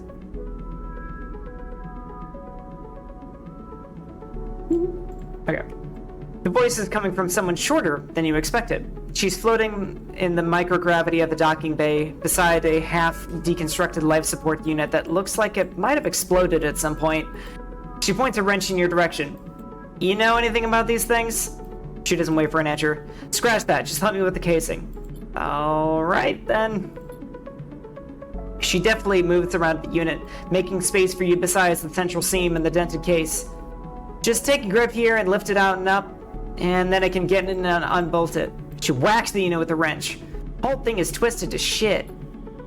You dig your fingers under the casing and lift it away, the metal squealing from the force. She puts her hands together, spinning the wrench to slip out the bolts, catching them in her other hand when they spiral free. All good. The casing lifts off, revealing the ornate piping of the unit's interior. She whistles at the mess and of ducts and filters. By the way, everyone calls me Bliss. She pats him on the shoulder, offering little in the way of an explanation. What do you do here? Repairs, fit-ups, teardowns. Bliss starts pushing and pulling at the ductwork, looking for fractured pipes. We haggle for contracts, but the bigger ones get snapped up by the bigger bays. So here I am, trying to get this M2 unit running again for one of the freelance tugs. Small-time stuff. Hold this. She rips out a ribbed pipe and hands it to you like a freshly caught fish. We turn stuff around fast and neat, and maybe we get a chance at landing something bigger. Something starts hissing in the unit, and Bliss quietens it with a precise whack. But to be honest with you, the way things are, I can already see the other crews licking their lips, ready to take this place over. She looks up at you. I'm almost out of luck. What happened? Long story. Some people just can't keep promises. She keeps working, twisting aside pipes with care. There we are. Bliss pulls her hand from deep inside the unit, and out it comes, clutching a lumpen cube, scorched black. This thing must have overloaded and popped half out itself on the side. You both duck down to the side of the unit and spot the exit wound, its edges fringed with more scorch marks. Grab me your replacement converter from the racks, will you? Sure. You kick off from the unit and drift over to the wall racks, where a catalog of parts sit secured in clamps. Colored tape and scrawled notes flitter across the wall. A complex organization system of Bliss's own design. Or just a big mess. You try to pick out the right part. I think she said M2 converter. You grab the part and push back to the unit. Bliss holds out an arm and you pass it over, the converter spinning gently as it leaves your hand. Perfect. You passed. She straightens up from the unit. That is, if you want to work here. Bliss rubs her hands clean, looking down at her palms. Truth is, I need a hand here. My partner skipped out of me and left me the whole mess. You seem like you might at least be better at spotting clear and air filter than Moritz. I'll consider it. Wait. She frowns at the racks. That's not all of it. My old business partner, they rinsed the place, emptied the accounts. To bid for jobs, we need to put down our deposits, bring in parts, pay tug fees. For that, she looked nervous, embarrassed. We need chits. You want me to pay to work? Come on, it's not like that. We'd be partners. Straight split. Bliss settles herself against the unit and looks off into the distance. I guess I look pretty stupid. Here I am, asking any random passerby to be my business partner. No offense. She manages a smile. It is pretty weird. She gives you a sideways look. Don't tease me. Bliss goes back to working on the unit. Look, it's no pressure. You find the money, or you find someone who has, or you just forget the whole thing. Up to you. She gestures for you to help her refit the casing, and you both slide it back into place. I think I'm good to wrap this one up for now. But if you're into it, come back and we can bid on a new contract. Something to get our teeth into. Something that pays. She gives you a serious look. You can trust me. I don't say this stuff lightly. You kick away from the bay, propelling yourself back to the handholds at the entrance. You slip out with a wave, and as you do, someone slips back in. You hear Bliss as you glide down the passageway. Moritz, I swear to God, if those filters aren't clean... You smile. Seems like this could be interesting.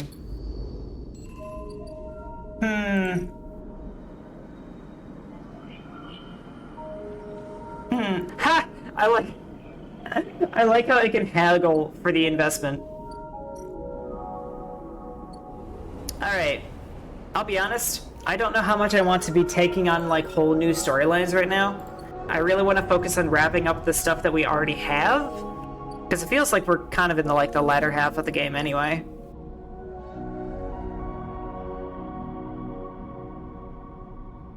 You're feeding the cats, and as a ritual, they like to wrestle with each other. They got a little too into this time and knocked over a chair that scared them so badly that they did the Scooby-Doo run and booked it through the house.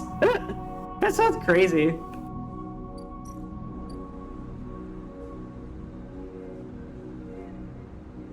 Oh, right, we're out of dice. Let's get...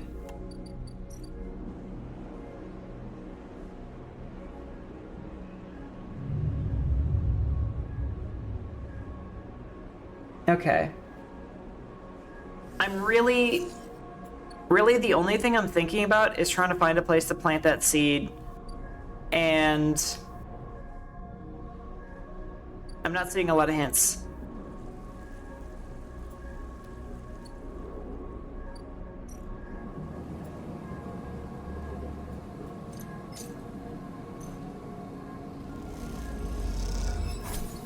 It's obviously got to be somewhere in the Greenway, and I'm wondering if maybe it has something, if it's like connected to this. I'm not sure, like with the labs maybe.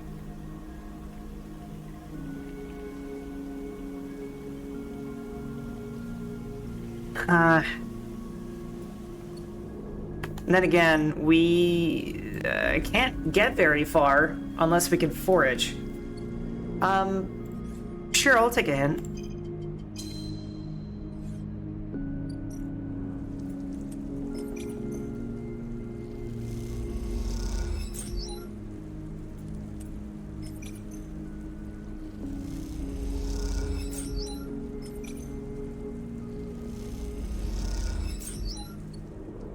Research? Research? Research. Research?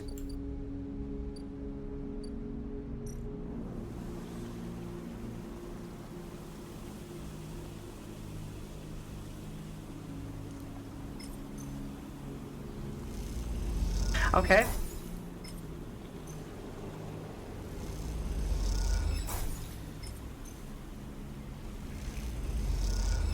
This is the direction that the hint is taking me. I don't know. I'm not really sure what other research opportunities we really have, to be honest.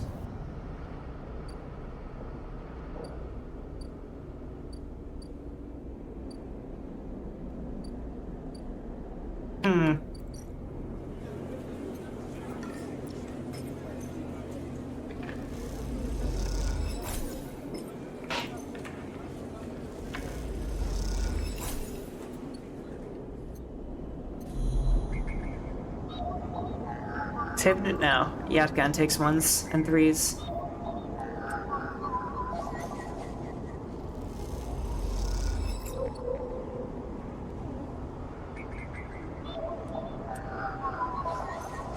Well, next cycle we'll be able to get the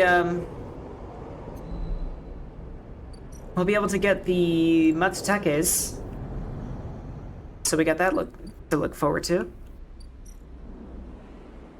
Whoop. Let's end that cycle now. We'll do a little bit of scrap repairing in a second.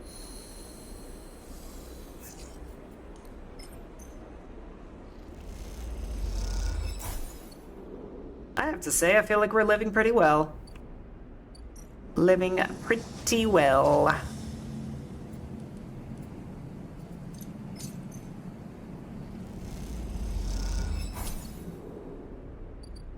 Alright, Aviary, what you got for me?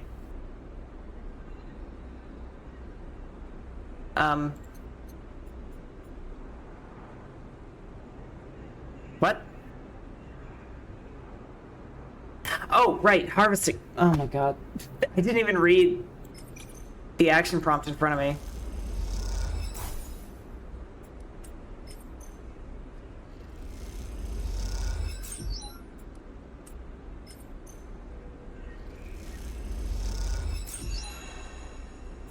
Okay, this should... Club head caps? Strange, unidentified, club-shaped fruiting bodies. How curious. Alright, we have so many Matsutakes.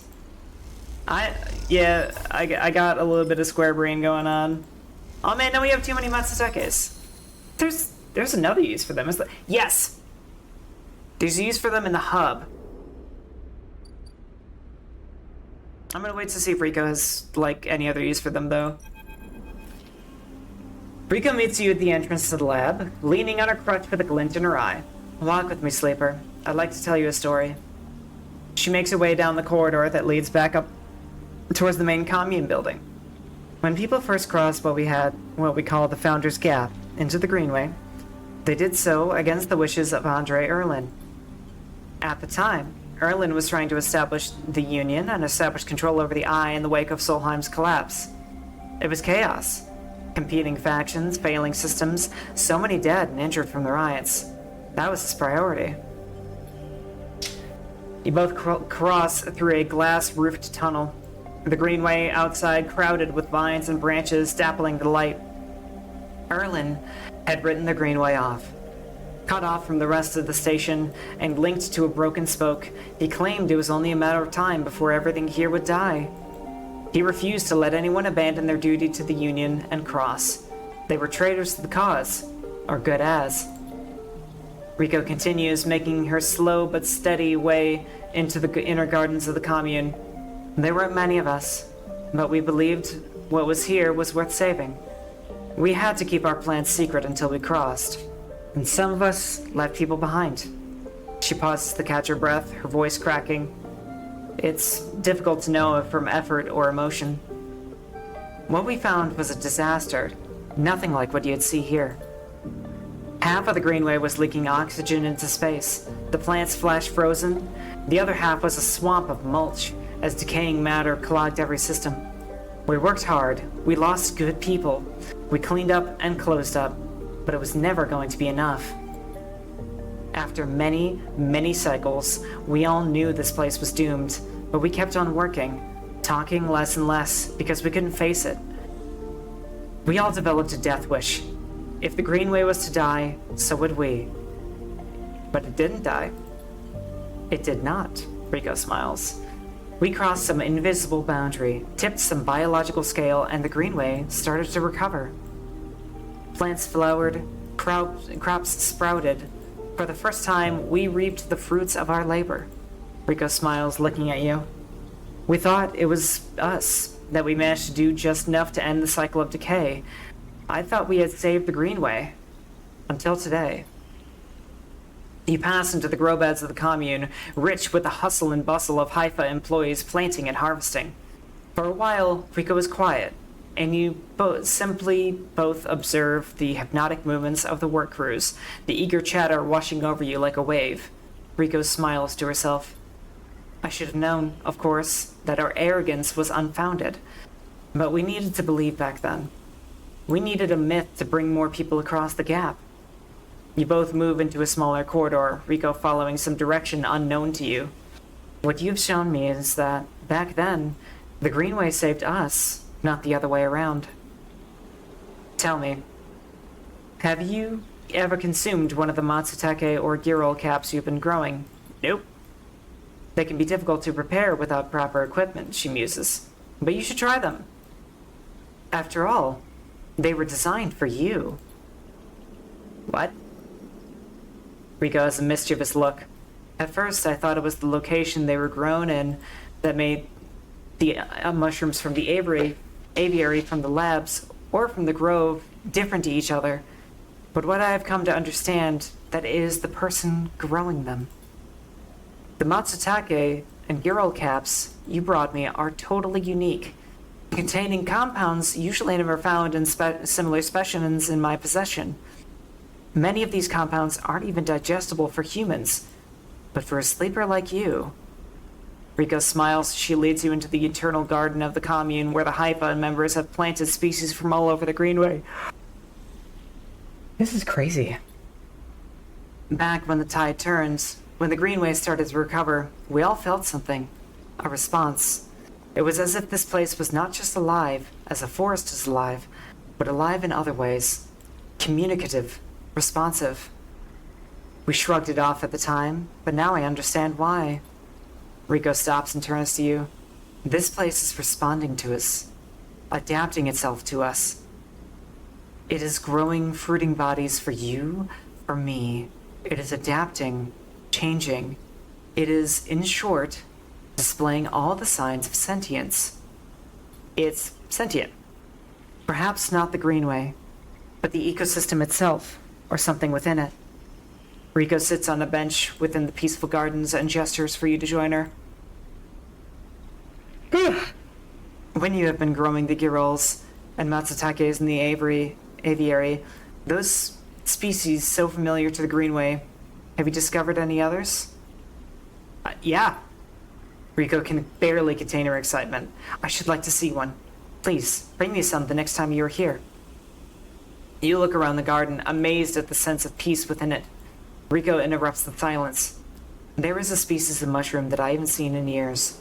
It is dark, short, and shaped like a club. Guys, we already have that. We first found it in those early days when we were working to save this place. It was around the time we started to lose our first members. They were succumbing to some infection, some mold growing deep in the dark mulch that drowned this place. At that point, we thought we were lost. And then these mushrooms emerged from that same black mold. We tested them, and saw that they contained some compounds that counteracted the mold. They contained an antidote. Of course, as a botanist, I saw this as part of the natural processes of the ecosystem, even if the timescales seemed absurdly short. But what I am wondering is that if the antidote was a gift. Rico knits your eyes. Perhaps if you are a patient too, you will receive your gift too, sleeper. You both sit for a while, Rico seemingly done telling stories for the day. You watch the light playing off the leaves and plants around you and wonder what forces could be at play in this place. After a while, you stand and leave, with a quiet nod to Rico, leaving her to her memories. Damn, dude. Now she wants club heads. She only needs 3.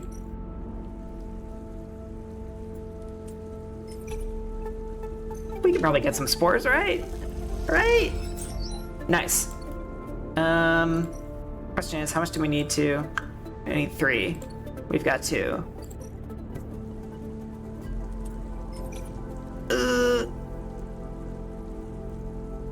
I'll take it. That's right. We just need 1 more sport. Yes.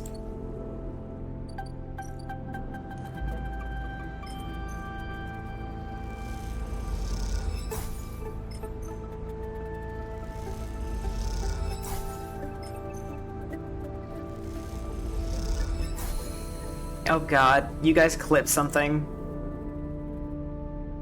Every time there's a clip, I get nervous, curious. I feel the strange anticipation come over me. Oh, and it was you. Yeah, it was you. Okay, so let's head up to the paths. Yeah. You need 3? I don't have 3, I just have 2.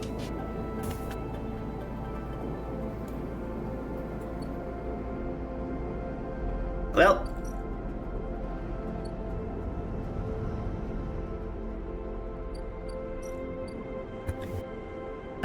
Another 4 cycles.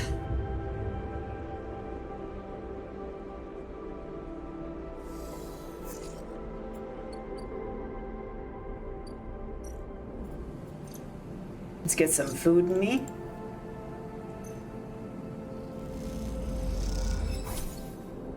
And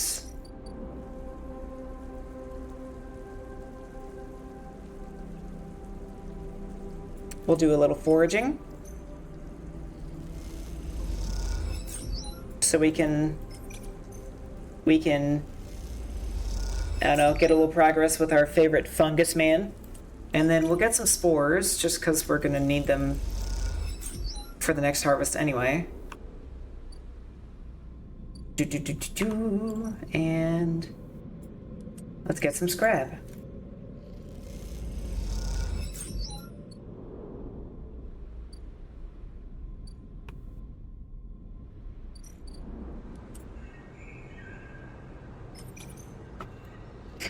Screw it.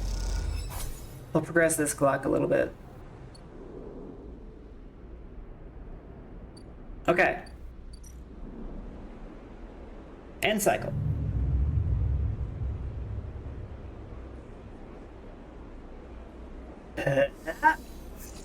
Oh dang, I forgot to repair. Crap. That's fine, we'll make do with one less die. Need more spores? Cool. Now we can do a fresh grove once that's ready.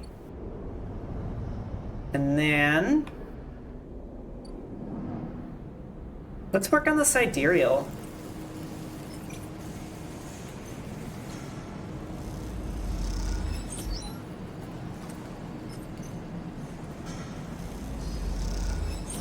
I'm kind of curious, actually, if, like, finishing the sidereal is, like, an ending. So I'm gonna get, like, real close to it and then not do it. Hey, Aki!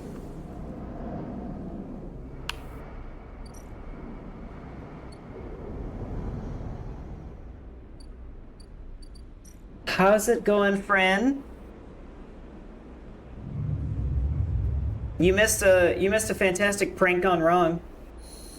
I didn't repair again. Yeah, cause that's a really long clock.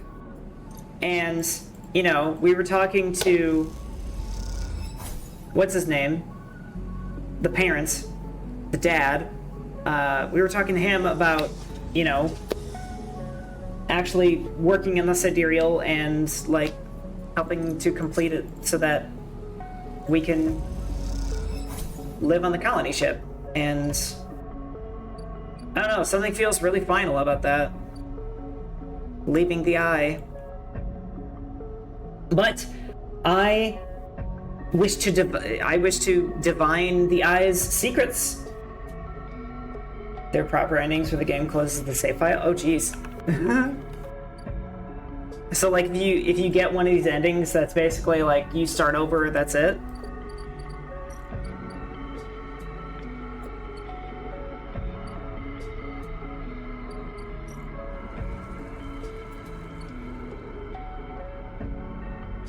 Continue right before the intro. Okay, that's fair.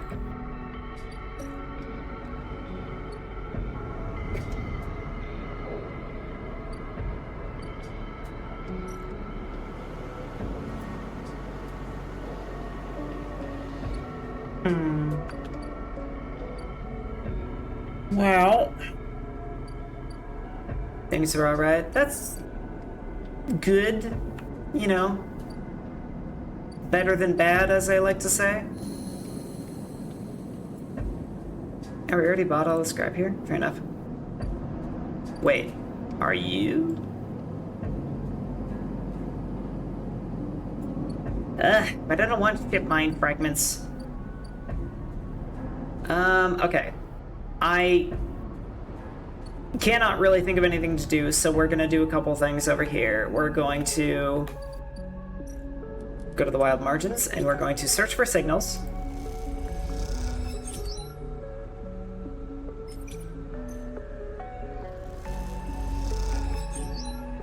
And then we are going to get some scrap. And then we're gonna go hack a dude, I guess.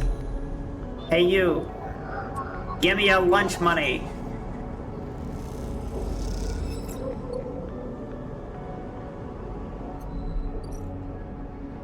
Alright, this time I'm gonna not forget to repair myself. So we're gonna go over here, and we're gonna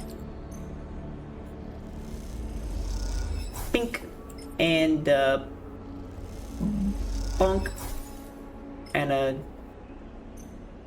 gonk.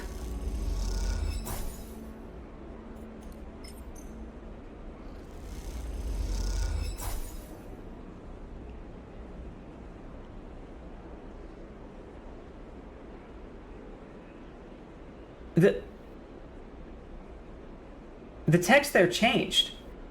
Working on your own body is an unsettling but necessary act. You can feel the new components under your skin. That wasn't like that before. Is it going to, like, permanently change me to work on myself with scrap parts? Hello, aviary!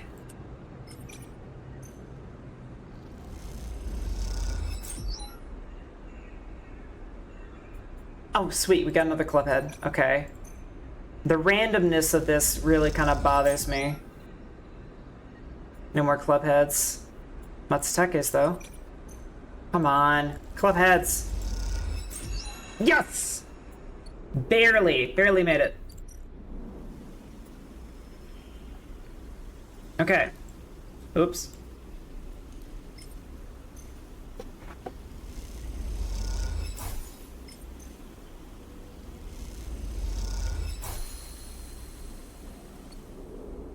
All right, we'll do that in a moment.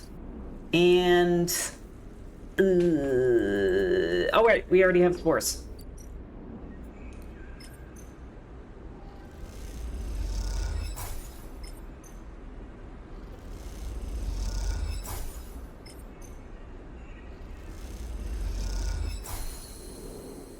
Okay, so real quick, I know we kind of had like a dumb interlude with that whole KFC thing, but I really need to take a break.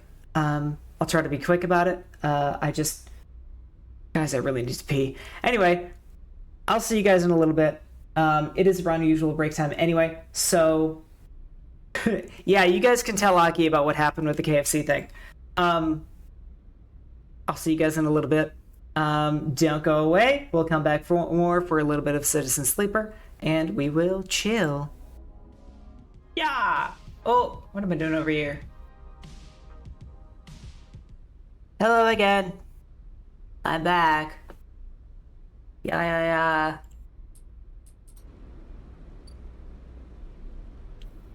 Hey, yo. Yo. Alright.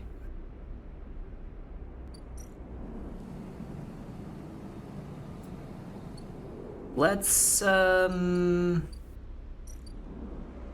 am also glad I'm back.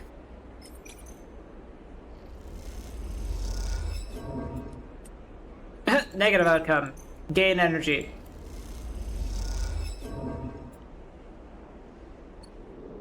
Lots of energy. Okay. Come back to Rico.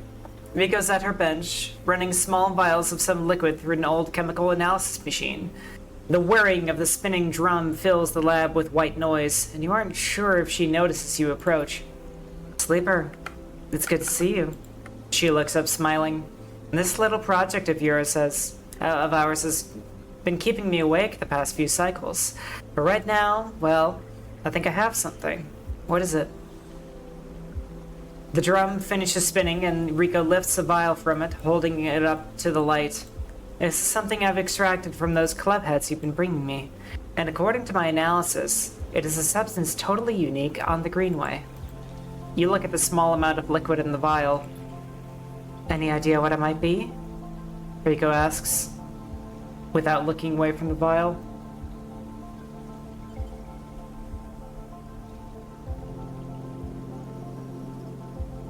It couldn't be, right?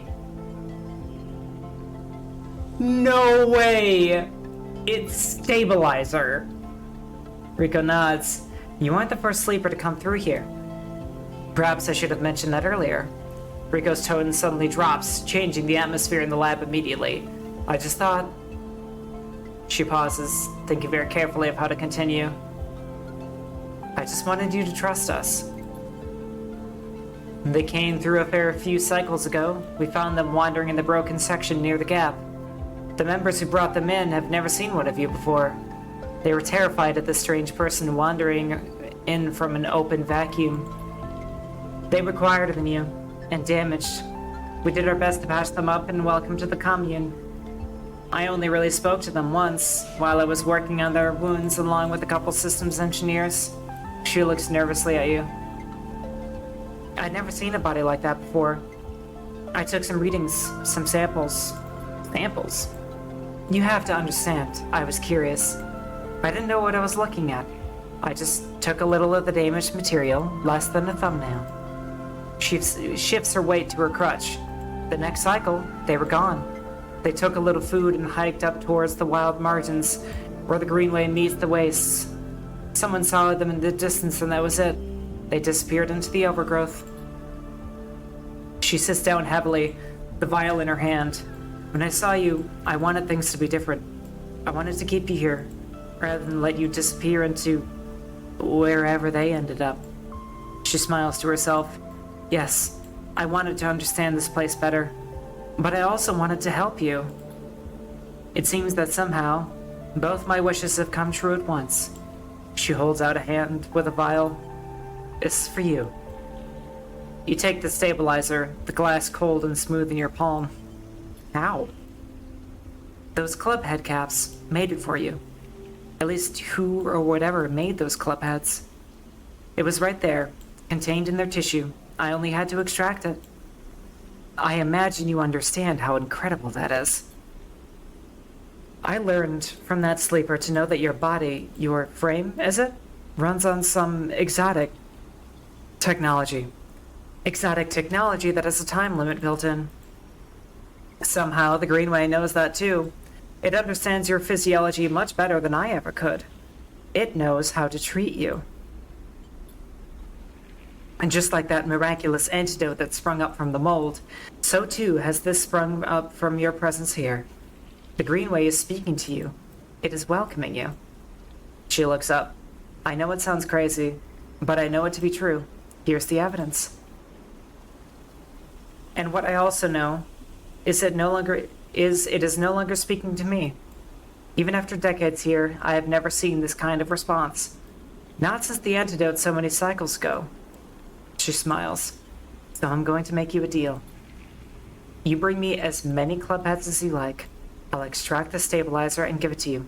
Freely. But you have to tell me what the Greenway says. You have to speak to it. To dig into it. To find out what being is at the center of it. I've traveled as far as I can. I need you to do the rest. Can you do that? Well, obviously! This is cool!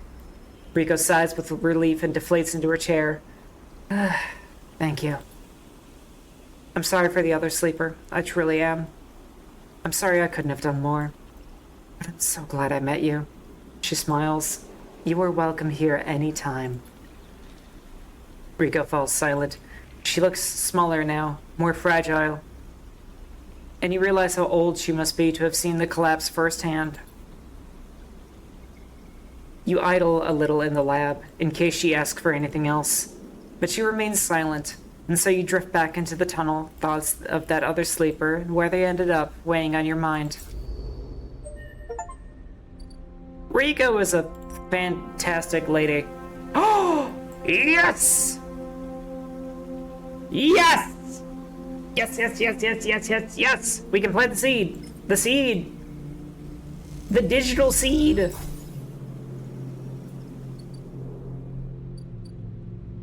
Alright, now we have a lot of cycles to wait. 1, 2, 3, 4, 5, 6, 7, 8. Ugh.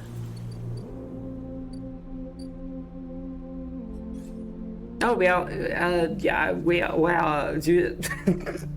did the dice thing.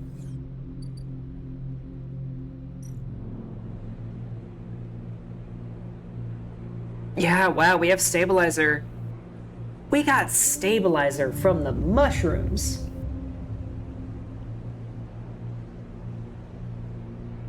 I bet that's the gardener's doing. The gardener is watching us. Alright, well, we got a few cycles to just kind of goof off and do whatever.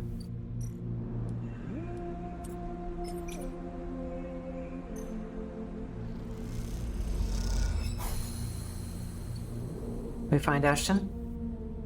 Ah, we've got another Ankita scene.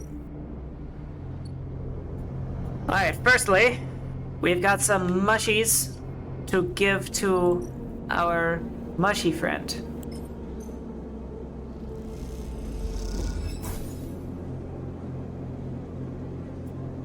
What now?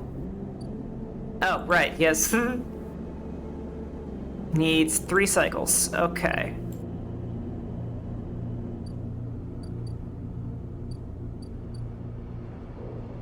We are gonna do a fair bit of faffing about.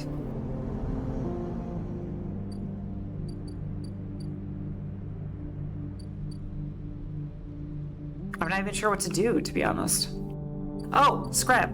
That's what we can do.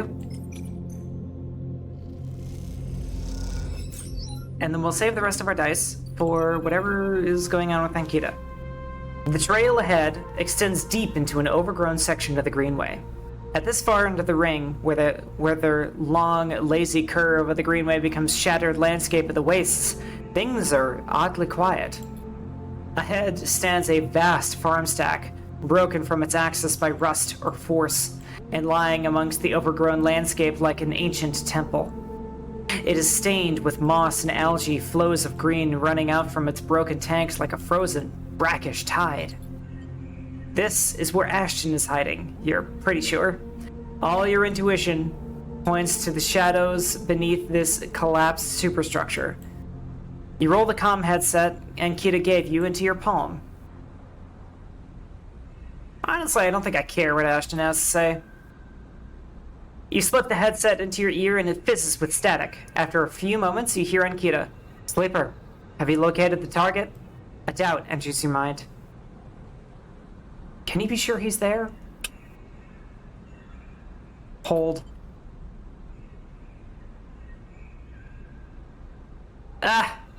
Confused silence here at the other end. Maybe it's better you confirm that Ashton is there before you call in Ankita. Fine.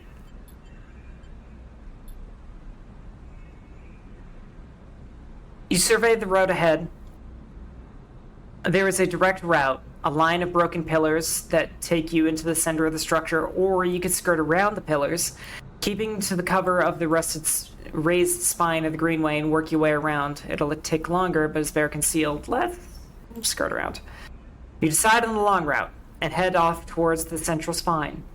It is slow going there, but where the overgrowth meets the metal wall, but it is so concealed that you can barely see the glass roof high above. You follow the wall, knowing it will lead you to the edge of the collapsed stack. For the final part of the journey, you have to work your way through dense undergrowth, pushing aside branches and fronds. It is exhausting, and you stop on a small rise to rest. It has been hours since you began, and you desperately hope Ashton hasn't moved on. Just ahead, a soft glow is coming from somewhere within the farm stack. A grow light. Still on, after all these years, perhaps? You take a little longer to rest, and push on. You follow the faint glow of the stack. You find a broken tank, a step through the opening, trying to avoid the broken glass that sits among the moss and algae. You work your way up the slanted tank, carefully, quietly. Somewhere the water drips, and you swear you hear birdsong. Hanging plants catch the light, coating the place in a pale and sickly green. As you reach the edge of the tank, you hear something, an echoing hiss like a hydraulic piston. You quickly move up to where the tank opens into the central drum and look over the edge. The vast drum is like a cistern, with plants growing on all sides and wet, mossy islands at its base. It is beautiful, and for a moment you can't see anything but tones of green. Then you see the sleeper. In a faint circle of light descending down through the drum, the sleeper lies slumped at an odd angle. They are surrounded by crates, and beside them, on one of the mossy islands, there is an object. A cylinder set on a tarp. It is connected to the sleeper's head. You flinch. Are they one of the others? One of the ones that escaped with you? You squint, trying to recognize them. They are twisted, broken open, wrong. You look away.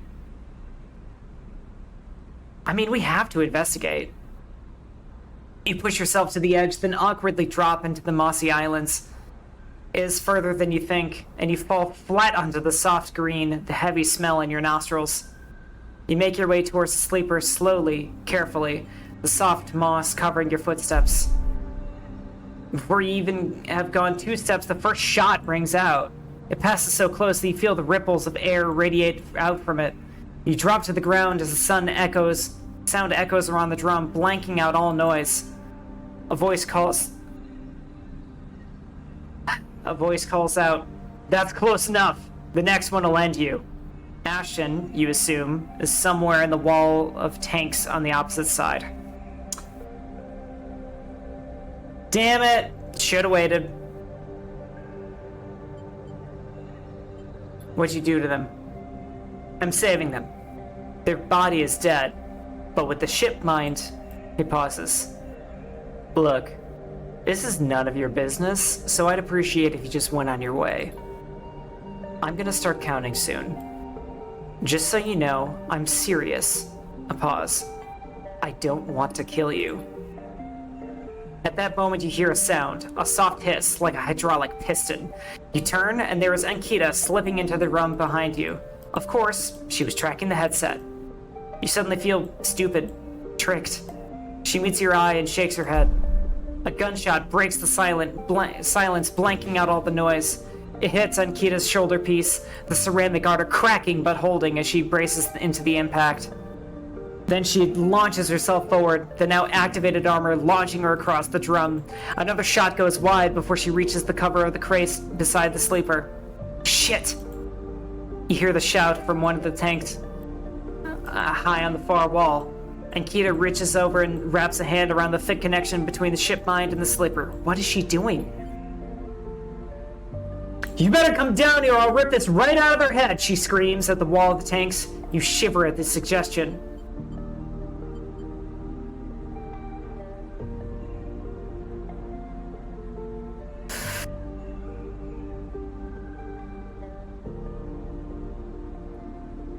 You better be bluffing! You better be bluffing! There's the long pause. All you can hear is the sound of dripping water. All you can hear is the dripping of the water down the walls of the drum. Then Ashton calls out, I'm coming down, Ankita. Don't do anything stupid, for God's sake. He appears at the far side of the drum, stepping through the shallow water, a rifle raised above his head.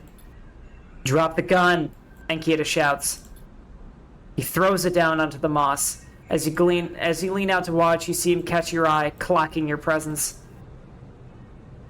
What are you up to here, Ashton? You sicko. She stands, keeping her sidearm trained on his head. You ripped my ship mine for what? Some freakish experiment? Ashton approaches with shaking hands. Oh, that's the sleeper. Pretty. His eyes now fixed on the connecting bundle of wires that Ankita still has a hold of. Steady, Ankita. It isn't like that. I needed the ship mine. You have to understand. They would have died without it. What are you talking about? I don't give a shit why you ripped my ship mine and crippled my ship. I should put you down right now. She tightens her grip on the connection. Typical of you, Ankita. No curiosity. Ashton smiles shakily. That's why I never asked for it. For your help. You only look after yourself. He nods at you. That sleeper up there, they're just bait, right? To draw me out. Ankita sucks a breath in. Are you trying to give me more reasons to shoot you? I love them, Ankita. Ashton looks at the crumpled sleeper. I love them, and they were going to die. I knew you would never understand that. He starts closing the gap between himself and Ankita now, slowly inching forward. Don't do that, Ashton, Ankita snarls. Don't do that. Let the wires go, Ankita. Let us go. If you don't get out of my way, he inches closer. Please.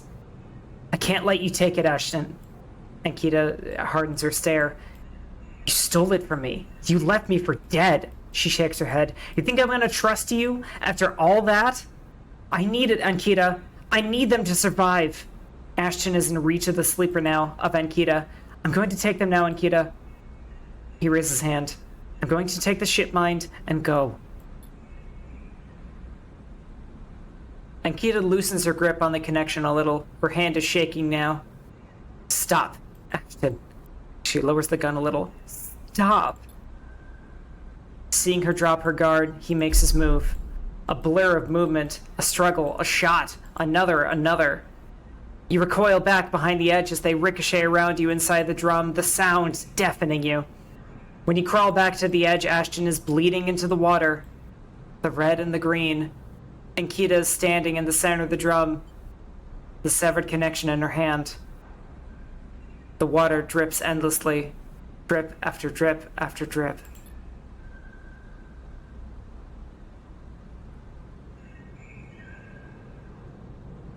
Not happy about this.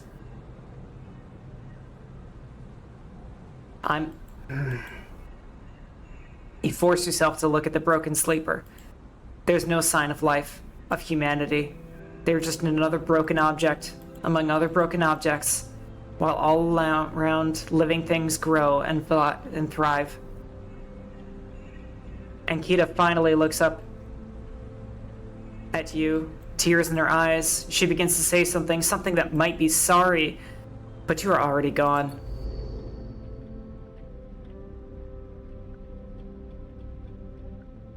Okay, that's not really heavy or anything. Could I have done something differently? I don't know.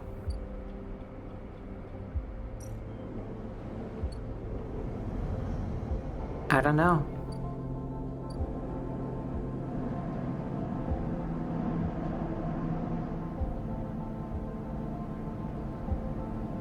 Yeah.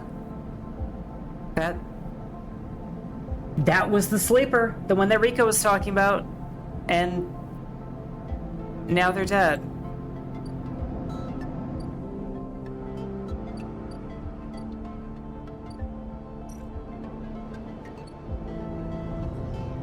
That doesn't That does not feel good. Not one bit.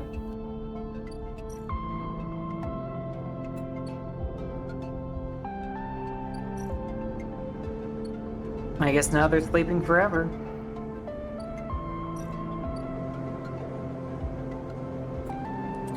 Wow.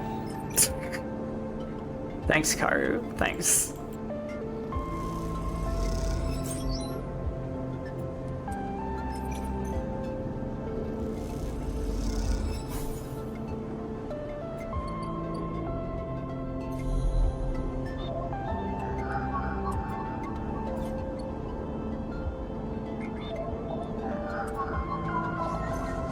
Oh man, I wonder what the hell's gonna result from that.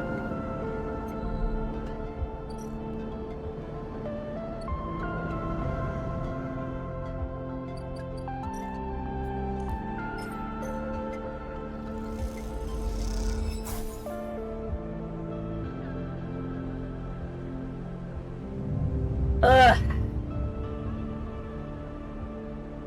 I wonder if this is just like the end of Ankita's storyline. Not that I would want to like hang out with her anymore. Oh yeah, there's. It says sleepers. She has a note that says sleeper, stay. I'll be ready soon. Ready for what? What precisely do you want me to be ready for?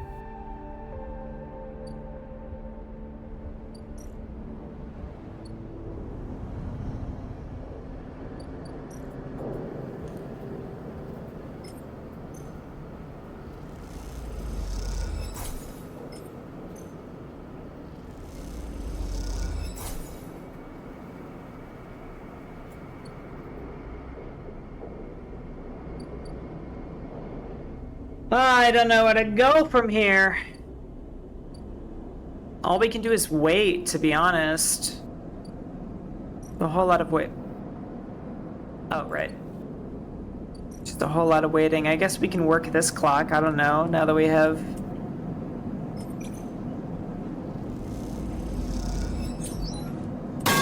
Yeah! Yeah! Star, why?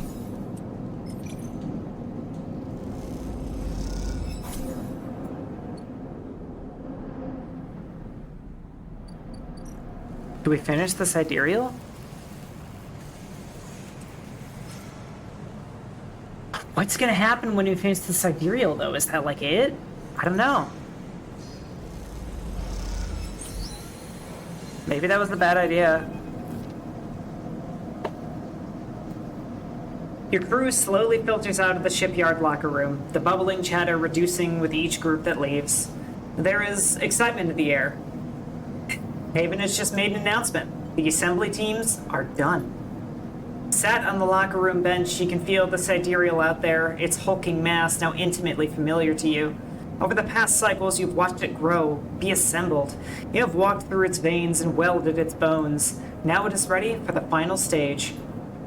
It will go to testing now, then enter a final process of sealing and resealing, checking and rechecking, before it is deemed suitable for its generational trip. But for now, your work is done. You can't help but feel proud. A cough interrupts your thoughts. It's Lem changing out of his work gear. Mina nowhere to be seen. He smiles. She'll be ready soon. Where's Mina? You two are fast friends, huh? She's being watched at home. Now I'm on the work team, I can afford a bit more help. He corrects himself. Was on the work team, I'm in. We're all out of a job now. He quickly adds, not that I'm complaining. Len comes to sit beside you on the bench. She's got to be in her best shape when she carries you, me, and Mina out of here. So confident. Lem smiles apologetically. Why not? I figure I'm due a lucky turn by now. He rubs his hands nervously. No use in wondering what if until the draw anyway. And there's a few cycles till then. Lem is right, but the odds seem unlikely anyway. How many are working in the shipyard? Hundreds? 1,000? You've certainly seen more faces than you can count pass through. And are the Sealess Foundation even going to keep their promise? out here on the Eye, you get the sense that no one will hold them to it. What else would they be building Why else would they be building the sidereal in a surrogate system? As you think, Lem watches you with a worried look. Tell me about Celis. The Foundation? He thinks. I'm not sure I know much more than you. I hear they have a planet in mind for the sidereal. Something temperate and habitable. I think they're run by some rich folk from the core. People interested in doing things different. Different how? Lem looks into space. Well, I guess they don't like the way the core runs things. All these surrogate systems, all this one feeding resources into the silos. It's a pyramid of sorts, and we are the bottom layer. I guess Celis wants to change that. I'd rather keep my mind on the prize, so to speak. I don't care what they are. I don't care what they are for or against, as long as they can help us out here. He sighs. You ever been in a thunderstorm, Sleeper? A real big one? I don't remember. Lem shoots you a worried look for a moment. There's something else. He smiles. The sound, the smell, the rain hammering down, the whole sky stretched out and bruised, roaring and huge. The place I was born, New Pembroke, a dry old dock in a Conway system, had 2 seasons. One of them was dry as bone, dusty, ugly. The other was one long storm, a side effect from the terraforming efforts, they said. God, that sounds nice. I love thunderstorms, guys. A nice rainstorm. I miss it. Rain used to rattle off the roofs like bullets. It'd wash the dust away, turn the streets into rivers. It'd sing us to sleep and wake us in the morning. We'd wait half a year just to see it again.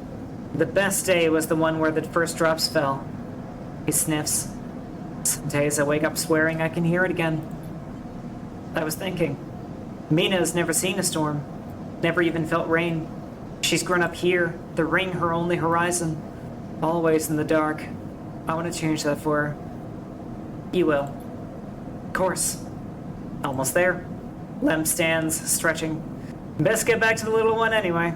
With the shifts done, I reckon she'll be happy to have me home for a few cycles. He shoulders a skier. See you in a few for the draw? I'll be there. Right on. He grins.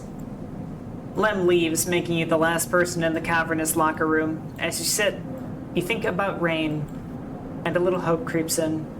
Is it possible? Could the sidereal really take you to a planet, a place with weather, with skies, with life? You get up quickly before you can think about it anymore. It's too soon to hope, too dangerous. There's work to be done.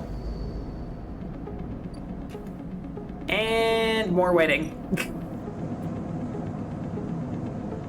Oh wow, that is a very fast clock for the Cyrodiil draw, though. Wow.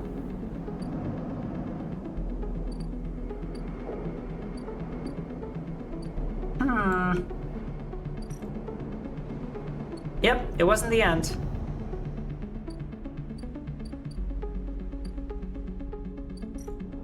Yeah, the good old Cyrodiil.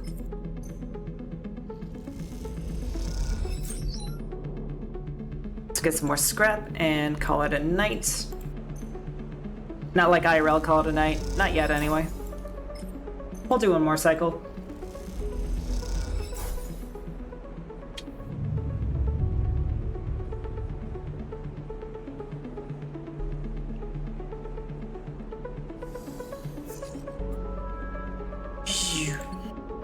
God, we are going crazy with these dice. Oh, wait. Dang it. I want to know what this comes up with. How about a bajillion cycles? I would die. Besides, I've got plans later. I'm actually surprised that Isopod hasn't been in here yet, because, you know...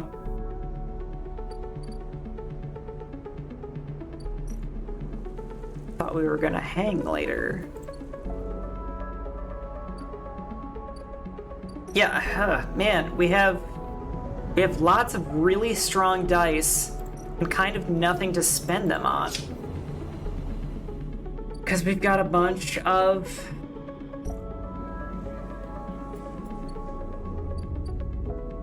clocks.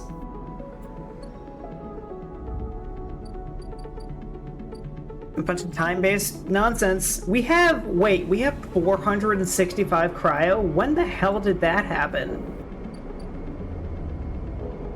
I wasn't paying attention to how much money we had. Holy crap.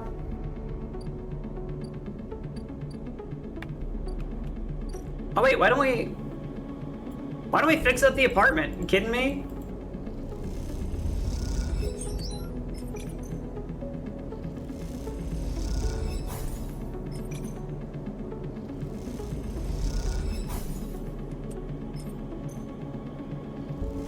Mama Warbucks. Yeah, seriously.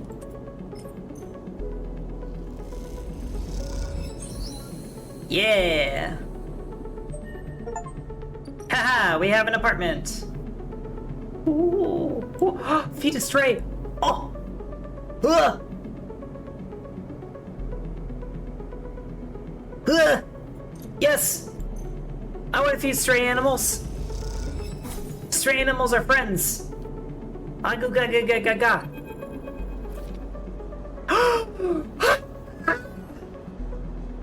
Immortal!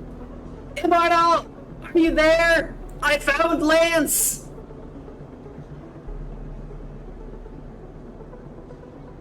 I don't think they're there. The stray hops up onto a work surface and looks out the unit's small window. It doesn't acknowledge your presence. It just sits there, beside the tray of crumbled crackers, staring out at the low end. What is this cat's story? Are there more in the station? You haven't seen another in the low end, but in this vast megastructure that means little. There could be a whole colony of cats like this one down in the Warrens. You look at its sleek, dark fur, its sharp eyes. It doesn't look ragged, it looks at home.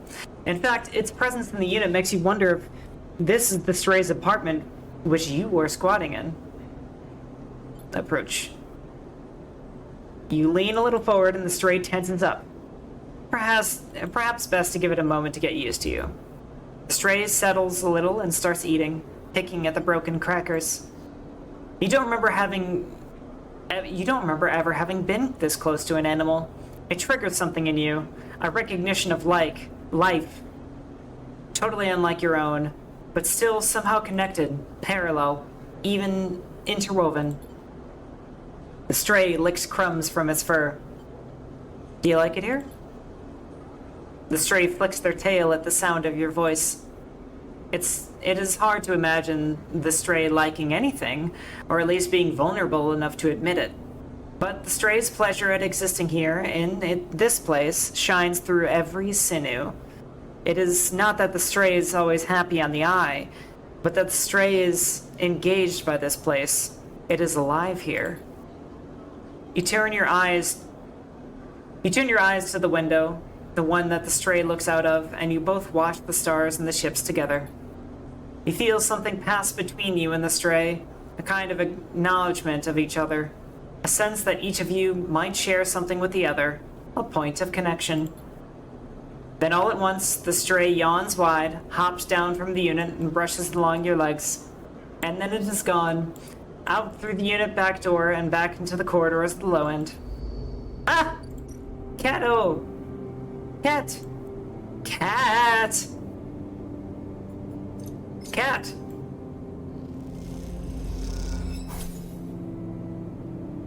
I'm going to feed the cat at least once a day now.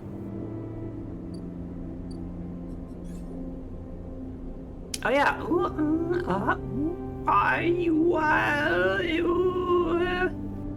I don't actually know if we need better interface.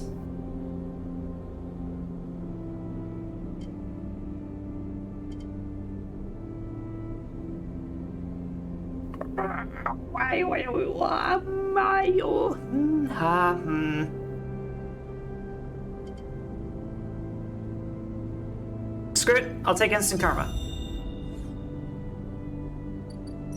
I'll take instant karma, and then I'll sleep at this apartment. This one, right here. This is the one. This is the apartment that we're sleeping in. Whew. Energy's a little low. Okay. Speaking of energy, Emphasis! Emphas is preparing the Girol caps.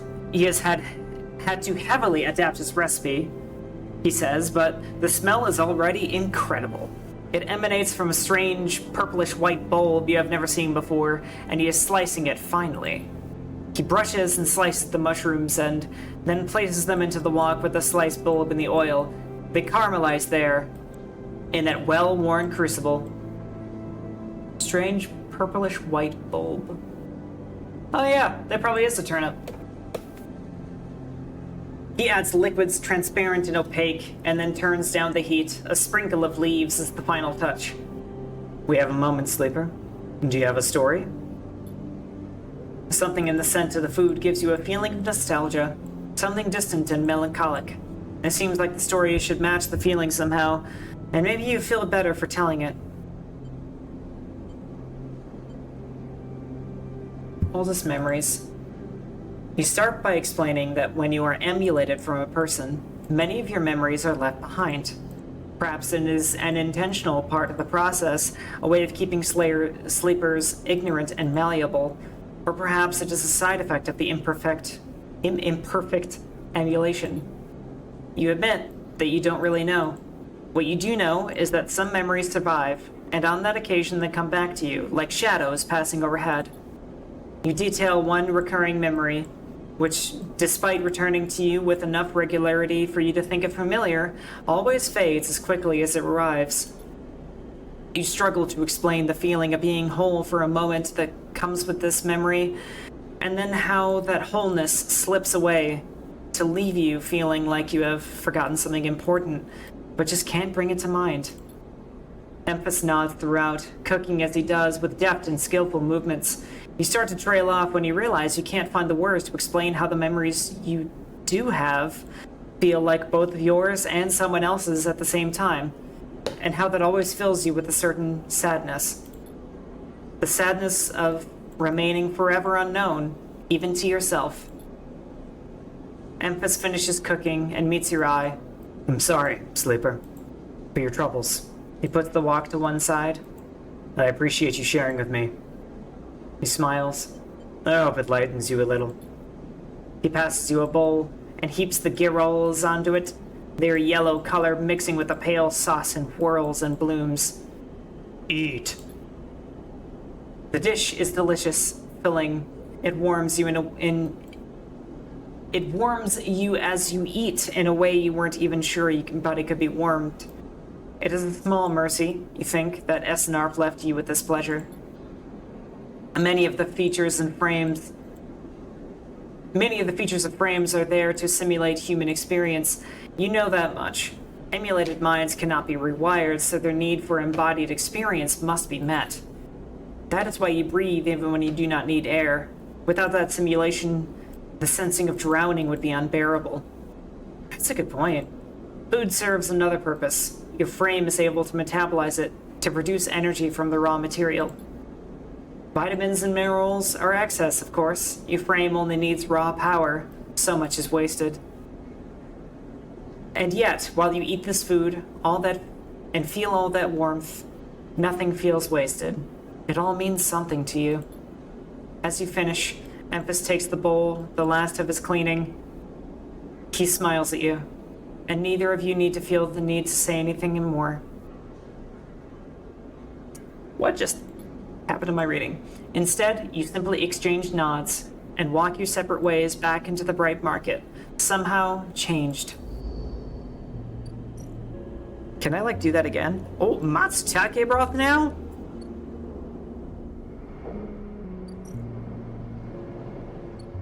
I should have saved the matsutakes. Alright. Let's harvest some shrooms. Some fungus.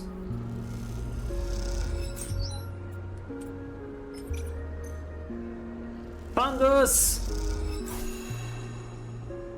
Neutral outcome. Could have been better, but oh well. It does sound delicious, doesn't it? Ah. Man! We needed one more club head to make the... Ankita. Fancy meeting you here. Alright, we'll do the scene with Ankita and then probably end for the night.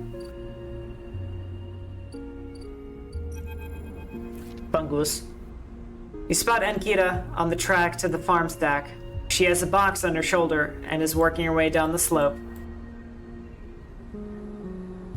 Like Sam's description of mushrooms got you to start eating them.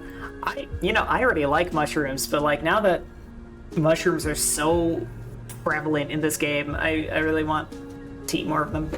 She sees you as she approaches. Neither of you speak for a moment. She looks tired, pale. Her hair is tangled and clumps of dirt cling to her armor. You both eye each other. You're getting the silent treatment. Sleeper? She takes a deep breath. I'm sorry for what happened. I truly am. She looks down. I'm sorry you ended up in the middle of this. When all you have shown me is kindness. She rubs her face. I'm sorry. For that sleeper, that... She stares at the floor. I'm sorry. She looks up and away, not meeting your eye. What do you think, guys?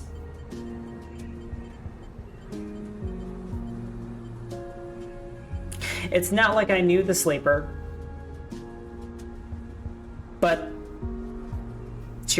they were one of us. And clearly they had some kind of bond with Ashton, and she killed them both.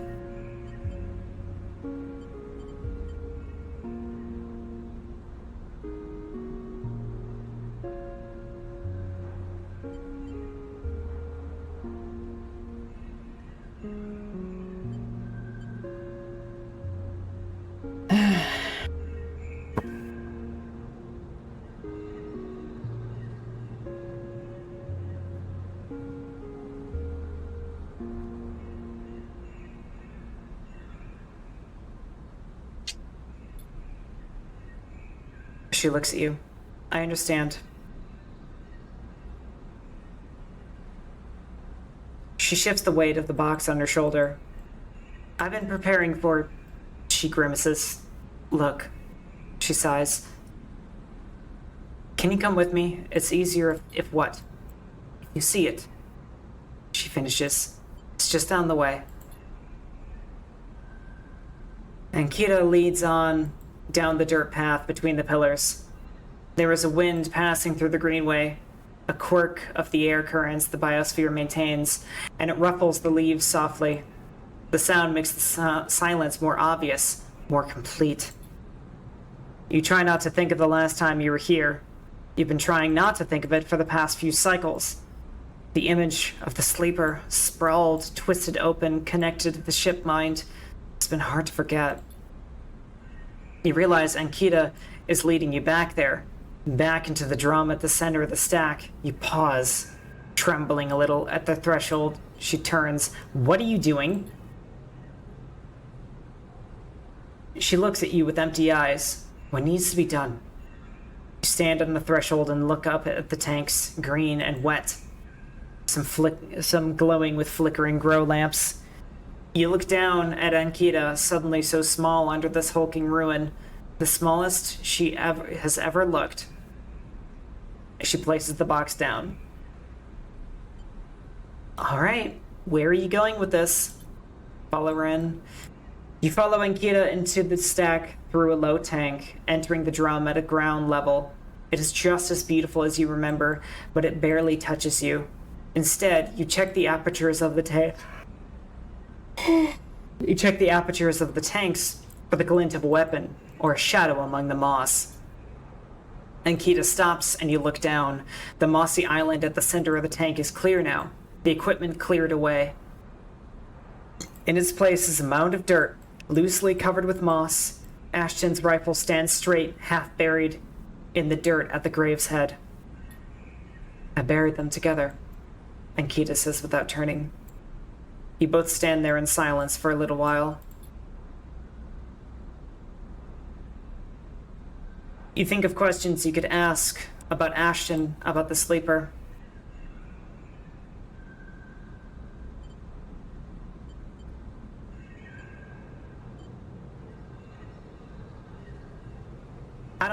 don't care about your life story anymore, Nikita.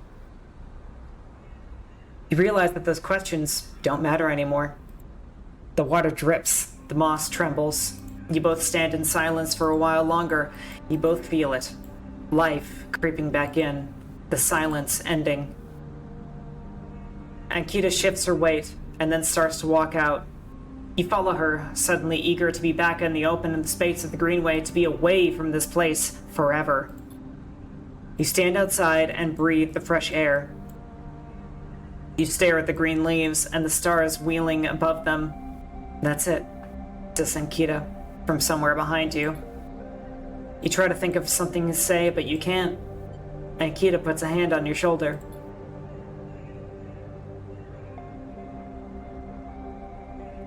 You turn back to her.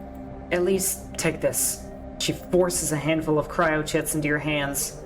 It's what I owe. She looks at you desperately. You look down at the metal bars. Ugly little things, you think?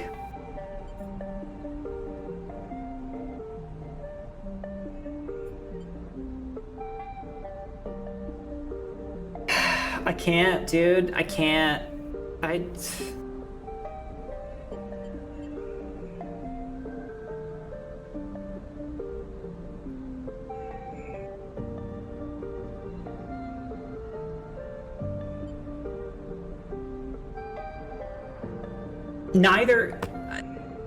Neither choice here feels good. It's not like we need the money either.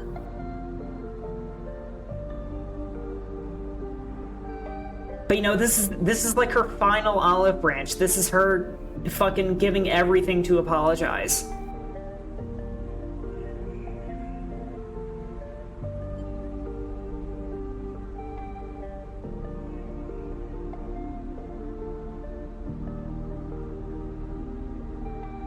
But I think she deserves to live with what she did. You open your hand and let the chits fall to the floor. They clunk into the dirt and she does not pick them up. You turn without saying a word and continue up the track. She does not follow. As you walk up the rise, the wind picks up and the leaves shudder. You walk faster, trying to outpace your anger. You think of those ugly metal bars in the dirt. A life has to be worth more than that. It has to be. God.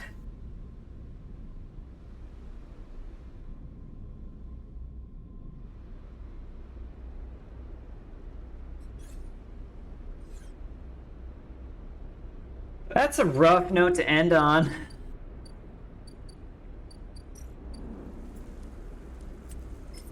Let's gather some spores.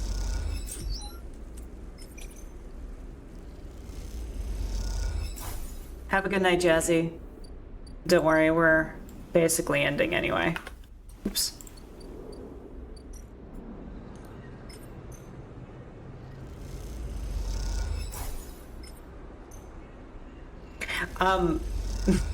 Immortal, I meant it was a sucky note to end on, as in, like, we're ending the stream.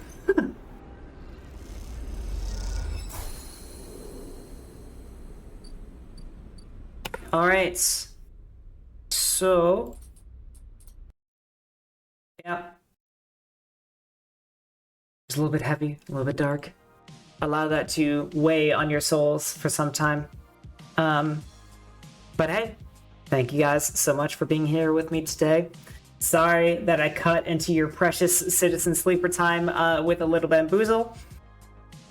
According to Jazzy and possibly some others, it was more torture for me than for you guys. But I feel like we had a fun time regardless anyways. So hey, I appreciate you guys. Always, always, always. Stay tuned for our Tarkov stream on Wednesday, because that's gonna be fun and interesting. And I hope you guys have a great night. Please be well to yourself and others until I see you next, and I will eagerly await you guys all in the next one. Have a great night now. Ciao, ciao.